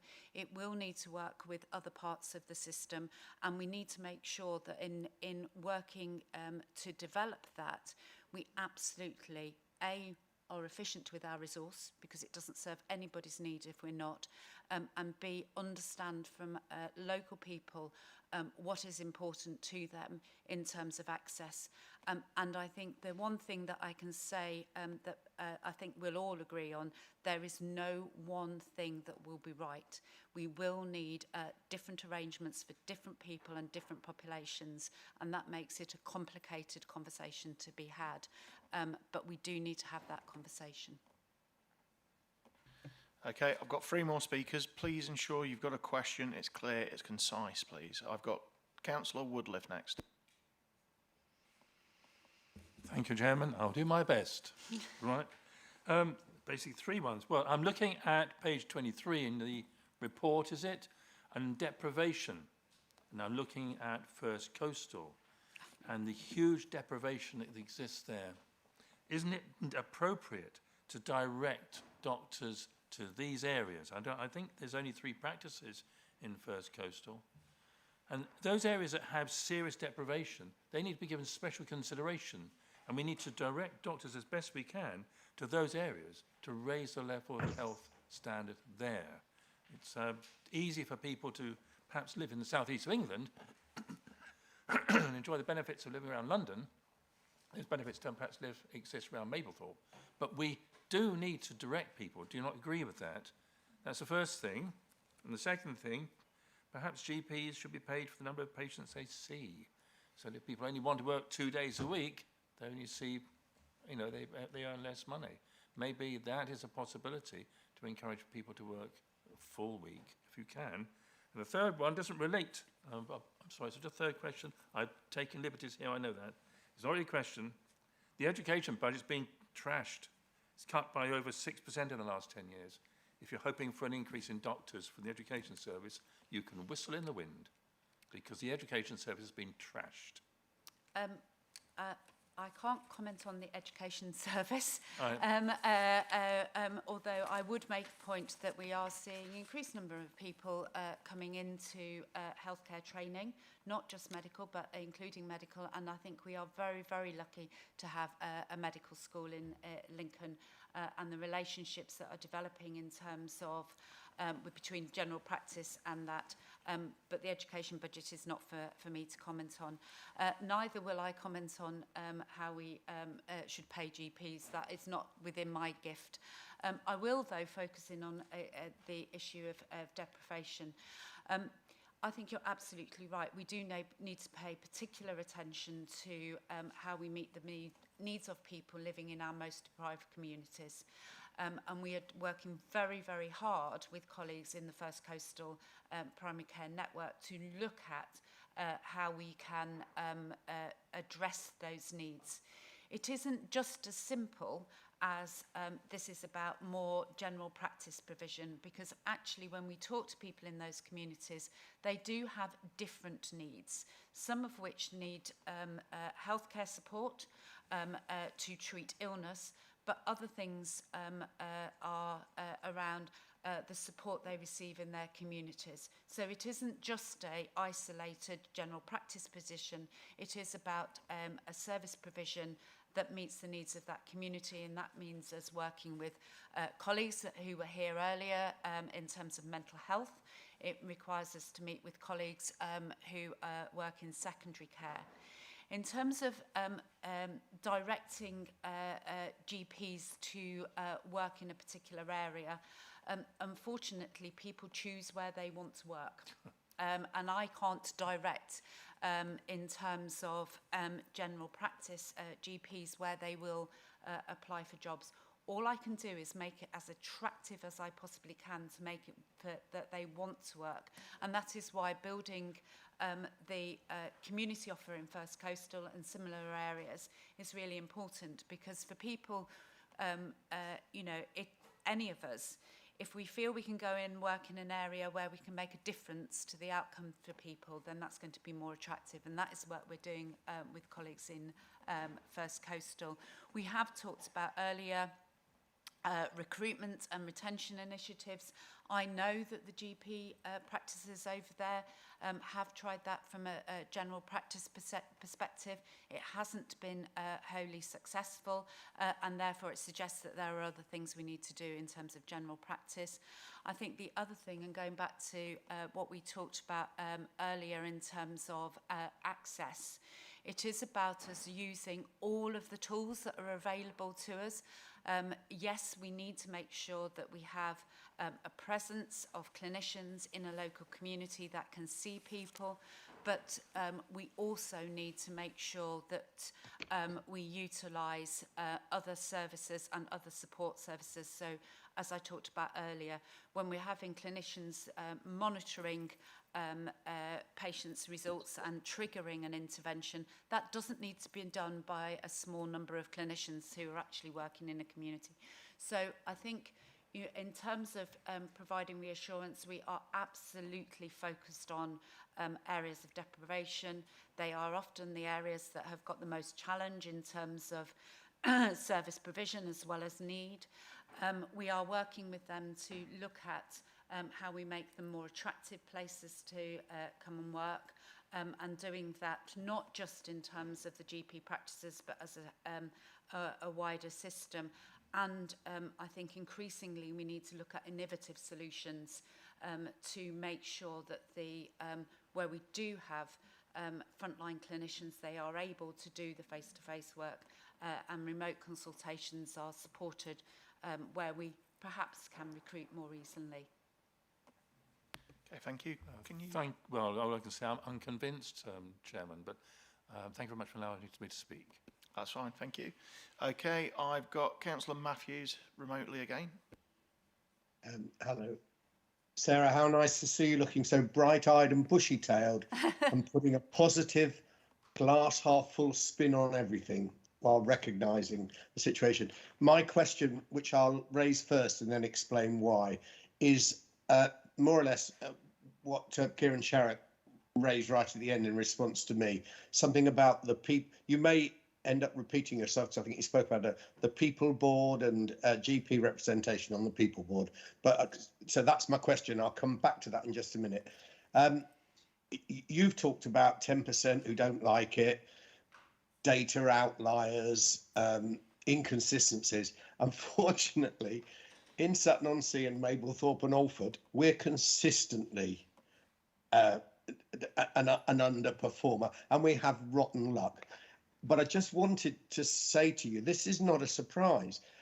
There are 25,000 static caravans on the East Lindsey coast, and they're occupied between 10 months and 12 months of the year by people who prefer to live here because things are cheaper and it's a beautiful place. Unfortunately, that means our population on the East Lindsey coast is the same as the metro population for Lincoln. It's about 190,000 people living here. They're not all council taxpayers. We haven't got a Lincoln General Hospital. We haven't got the same GP services. We have massive demand, and a very specialist demand from quite a high proportion of those people who are the elderly who choose to live and retire here. What I want to know, and I'll go back to my question now, is you know those facts, I know those facts, Carl knows those facts, every politician in the country knows those facts. Why aren't we responding to the need with a plan? And maybe I'm wrong, maybe there is a plan, and if so, please may we know what it is, because we should have the same facility for 190,000 people on the East Lindsey coast as you have for a metro facility within central Lincoln, or metro Lincoln rather than that. It's not rocket science. That's data, that's hard facts, bums on seats, people paying taxes. 190,000 people on our coast, 190,000 in Lincoln, not a comparative service. However, our living is based on tourism. People do actually quite like to come to the Lindsey coast. They don't like to stay here because there's no health provision. So what's the plan, please? And how can GPs influence that? Because I feel sorry for our colleagues. They are against it, those who stay. They're well rewarded, but they are working hard in difficult circumstances. Please tell me what's the plan, and can you explain the People's Board? Thank you. Before you respond, Sarah Jane, the People Board, we are actually having a presentation in July. So if you wanted to, Maz Fosh is going to come forward to do that. So if you can hold that fort until July, Councillor Matthews, I'd appreciate that. Sarah Jane. Can I just step in there? The reason I'm asking about the People Board, I didn't know what it was, but Kieran seemed to think that was the voice that talks to central funding to get a change position. That may be the wrong. Yeah, for an in-depth answer, I think we'll leave it till July, but I'm sure Sarah Jane Okay, can briefly touch upon it. Yes, and I will talk to Maz and colleagues so that they are aware that that will be a question. The People Board is a Lincolnshire board, and it is looking at the people need, the staff need across the whole range of services, not just general practice. They do work with colleagues in region and the national team in terms of predicting and planning what is the level of professional need we will have in different professional groups, and then looking at how that informs the training and the development, both in terms of people joining the profession, so newly trained doctors, nurses, physios, OTs, social workers, but also the additional training that people need to do extended roles. So I won't go into detail about that, only to remind and repeat that we have established one specifically for primary care, because that was a gap, and comes back to the fact that we are moving to how do we plan on a county-wide basis as well as with individual practices. In terms of First Coastal, yes, you're absolutely right. The issues have been known for a very, very long time, and no easy solution to the issues, given the way that services are planned and developed currently. In terms of what is the plan, all I can say at this point in time is every 2 weeks I spend half a day over in the First Coastal area working with colleagues, and particularly Dr. Simon Lowe, who is the clinical director of the primary care network there, to look at and really, really understand what are the needs of the local population and how can we best need that. And that is, I believe there's two populations. I think there is a population that live there and a population that come and stay there, and they do have different needs, because a lot of the people that come and stay are actually registered elsewhere with their back in their constituent home communities, and therefore we need to make sure that in terms of access we take account of those different population groups. Do I have a plan today? No, I don't, but as I say, I'm spending a lot of time with Simon, and one of the things that I think is particularly important is how do we make sure that we have good access for a range of services to deal with what how I would describe minor illness and minor ailments, that doesn't put increased demand on our GP services in that area, who need to have the time to support those patients who have got quite complex health needs. We know that going back to the deprivation that Councillor Woodcliffe referenced earlier, and our GPs and our primary care colleagues need to have the time to support them in a very personalised way, which becomes compromised if they're dealing with lots of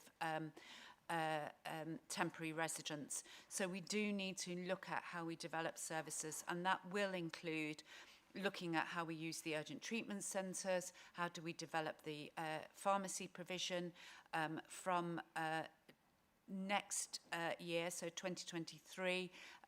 The Integrated Care Board will be responsible for commissioning of community pharmacy. I think that gives us a great opportunity to really think about how do we develop services, particularly in these areas where you need different access? And how do we make it easier for those temporary residents to connect back with their own GP surgeries? This isn't a plan, but it's the start of the innovative conversations around how do we create facilities that enable those temporary residents to be able to do remote consultations with their own GP surgery, for example, in your local community that doesn't tie up our GPs. Those are the sort of conversations we need to have, and we need to work to develop those services. So unfortunately, Councillor Matthews, I don't have a plan that I can give you today, but what I can reassure you, hopefully, is that we are paying particular attention to First Coastal and the opportunities, I think, of new ways of working will perhaps for the first time give us a real chance of looking at those different populations and actually designing services that meet those different population need. Thank you very much, Sarah. Can I make an invitation to you? You may wish to speak to Justin Brown, who's in our economic growth.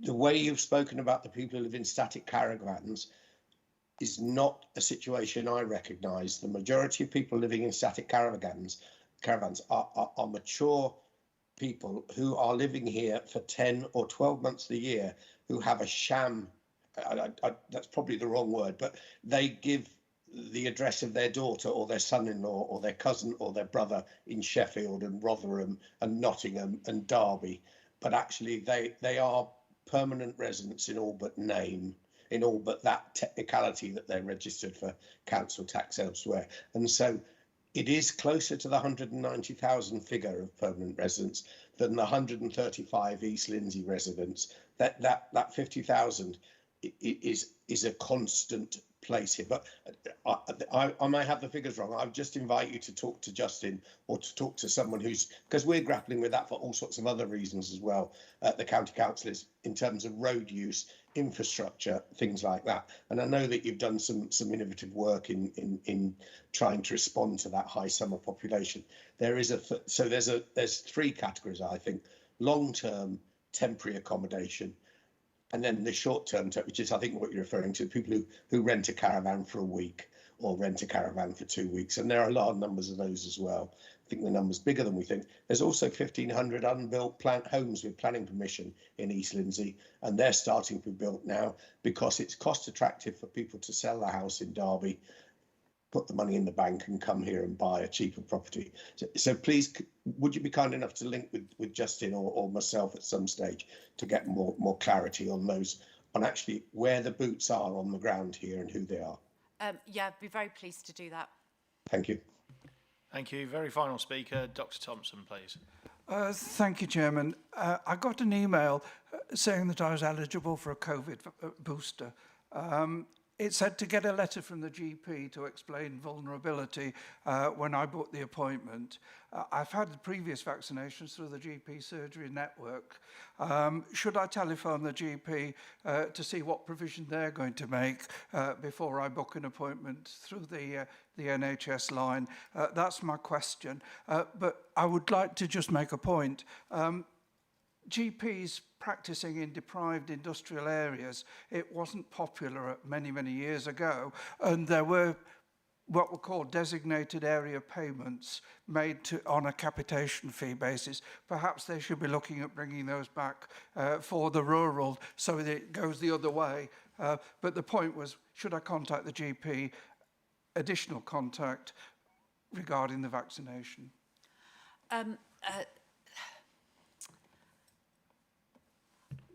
It's hard to know depending on where you live, so I'm happy to follow up with you. In majority of our areas, our GPs are continuing to support the booster programme, and there will be local provision if the GP practices aren't doing it. But without knowing exactly where you live, I wouldn't be able to tell you. So I'll speak to you Yeah, thank you for that. It's just the duplication of is adding to the workload for various people. That's the main point. Absolutely, and not to open up another. I'm sure Councillor Mason would be really pleased if I don't open up another conversation. But I think it's fair to say that the COVID vaccination programme was a very complicated programme that was managed at a national and a local level, and without a doubt did increase demand in terms of GP practices receiving queries. We've done everything we can to mitigate that, but it is a sort of a consequence of the way the vaccination programme was rolled out. Thank you, Sarah Jane. In which case, I'm now going to move to the proposals.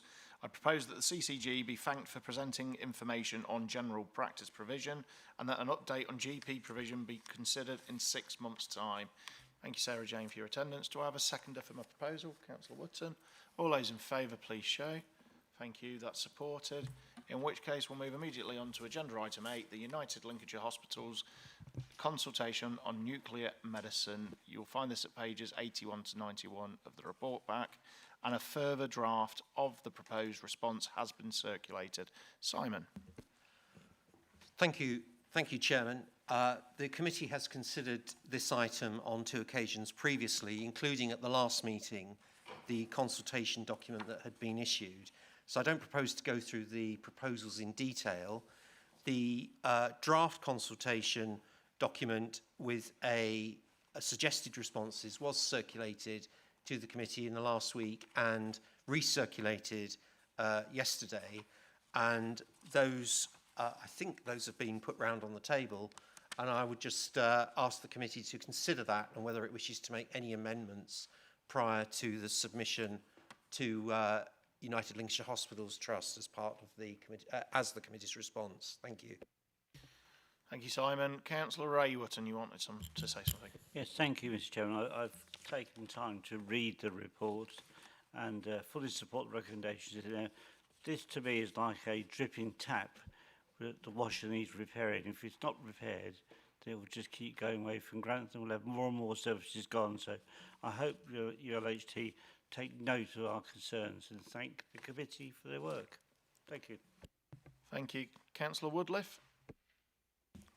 Thank you, Chairman. Well, first I must apologise to the committee for not being able to make the last meeting. Unfortunately, I relied on the railway system, which didn't quite work out. My concern about all of this really is like other services, is centralisation in Lincoln the main target? Because it does seem to me that the shortage of staff seems to be a rather useful excuse for closing it down everywhere else and shifting everything here. And of course, we had a fire at Lincoln General, didn't we, recently? So what happens then? You know, I don't think the idea of one hospital having all the services is necessarily safe. So I support the general view of in the report as such, which means that we tend to disagree with the outcomes and suggestions. We have to do that because we have to look after the welfare of our own residents and citizens. And I don't think it's desirable or safe to have all the services simply deposited at the County Hospital in Lincoln. And I think that the Pilgrim Hospital needs to have the similar services because we live a long way away from Lincoln, as I know. Thank you, Chairman. Councillor Woodliff, and thank you for the apology. But Councillor Allen and Councillor Whittington. Thank you, Chairman. I think Councillor Woodliff sort of repeated and summarises many of the comments that we made at the last committee meeting. I think the response that's been prepared as our formal response to the consultation summarised the meeting quite very adequately and very clearly, and I do hope that United Lincolnshire Health Trust do take notice of it, although I doubt it. Thank you. I've got Councillor Whittington next, please. Yeah, thanks, Mr. Chairman. Yeah, I'm broadly supportive. Unfortunately, I wasn't here at the last meeting, but I read it through and I'm broadly supportive of it. Yeah, it is an attempt to centralise all services again at Lincoln. I think Councillor Woodliff made a perfect point there. The recent fire in the A&E department at Lincoln, you know, if that had been the only A&E in Lincolnshire would not have had an A&E department. So I think that shows the fallacy of centralising all services in Lincoln, and the danger, the very, very real danger of doing that. And I hope that you'll take this on board. Unfortunately, I tend to agree with Councillor Allen. I don't think they will. I think they've got. I think they've got an agenda to centralise all services at Lincoln, and actually that will be to the detriment of all those people in Lincolnshire who don't live in Lincoln. Thanks, Mr. Chairman.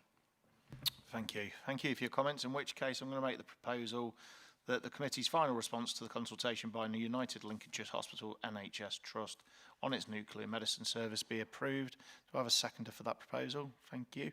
Councillor Witten. That's all in favour, please show. Thank you. Abstentions? Thank you, Councillor Watt. Okay, in which case I'll now move on to agenda item 9, the work programme. Over to you, Simon. Thank you, Chairman. Straight to page 94 for the 18th of May. Item number 2, as was indicated in the presentation earlier, will now be listed for June. I think that now means there needs to be a little bit of reshuffling of the items from maybe bringing forward urology from June to May, and perhaps putting the Humber Acute Review back to July. But I just need to get my head around that. There was some mention of further questions on primary care networks, which I know is, I don't know whether there was would be an interest in the committee in having a sort of specific item on that, because I think that was mentioned a couple of times, unless I've misheard. Thank you, Chairman. Thank you, Simon. I've got Councillor Wootton, then Councillor Whittington. Yeah, thank you, Mr. Chairman. On the acute service review on the 18th of May, I'd actually send an email to John Turner for the CCG, and I'd reply back from him saying that the acute service review won't be heard for months, which concerns me a lot. Do you have any information other than that? Thank you. Simon, do you want to come in? Well, I was aware that there may be some doubt that it might not be ready for the May meeting, but I wasn't aware that that delay would be months, but then that could just be 2 months, but I don't know. Apologies, I have no further. I mean, in all fairness, it wouldn't be unlike it to fall behind again, would it? So we'll keep a very close watching eye, I think it's fair to say, Councillor Wootton. The reply also added that they wanted to make sure that there was a real investigation in the number of extra responses they've had from the public as well, so there needs to be clear scrutiny on that. Thank you. It's good to see that they are getting better engagement, and hopefully the people that have engaged will get the results they possibly would like to see happening. Councillor Whittington. Thank you, Mr. Chairman. Under the items to be programmed, the first item is future commissioning arrangements for dental services, ophthalmology and pharmaceutical services. Commissioning of these services is due to be transferred to the Lincolnshire Integrated Care Board from July 2022. I'm just wondering if it's possible to sort of have that item before July 22, because that's when the commissioning is due to transfer. Thanks. Thank you, Simon. Yes, I can certainly ask for that item to be included for, well, it would be June, wouldn't it? I think. Thank you. Thank you. We'll take that on board. I mean, there are some items that have jumped around somewhat, and we may be bringing things forwards because others have moved away. So we'll certainly take that on board. Any other comments? Thank you. So I think we're happy with the work programme moving forwards, in which case I'd like to thank you all for your attendance today. I'm afraid it's gone on a bit longer than we expected, but hopefully you found it useful. Yes, and the working group, of course. Thank you, Councillor Smith. That's been picked up upon. Those that would like to put themselves forwards for the working group on suicide, could you please raise your hand now and we'll jot you down. There's myself, Councillor Smith, Councillor White, and then we will probably email, I think we've got Councillor Parkin, Simon, haven't we? Yeah. Who's not here in attendance, and Councillor Whittington, so that's perfect. Okay, thank you all, and thank you all for your attendance.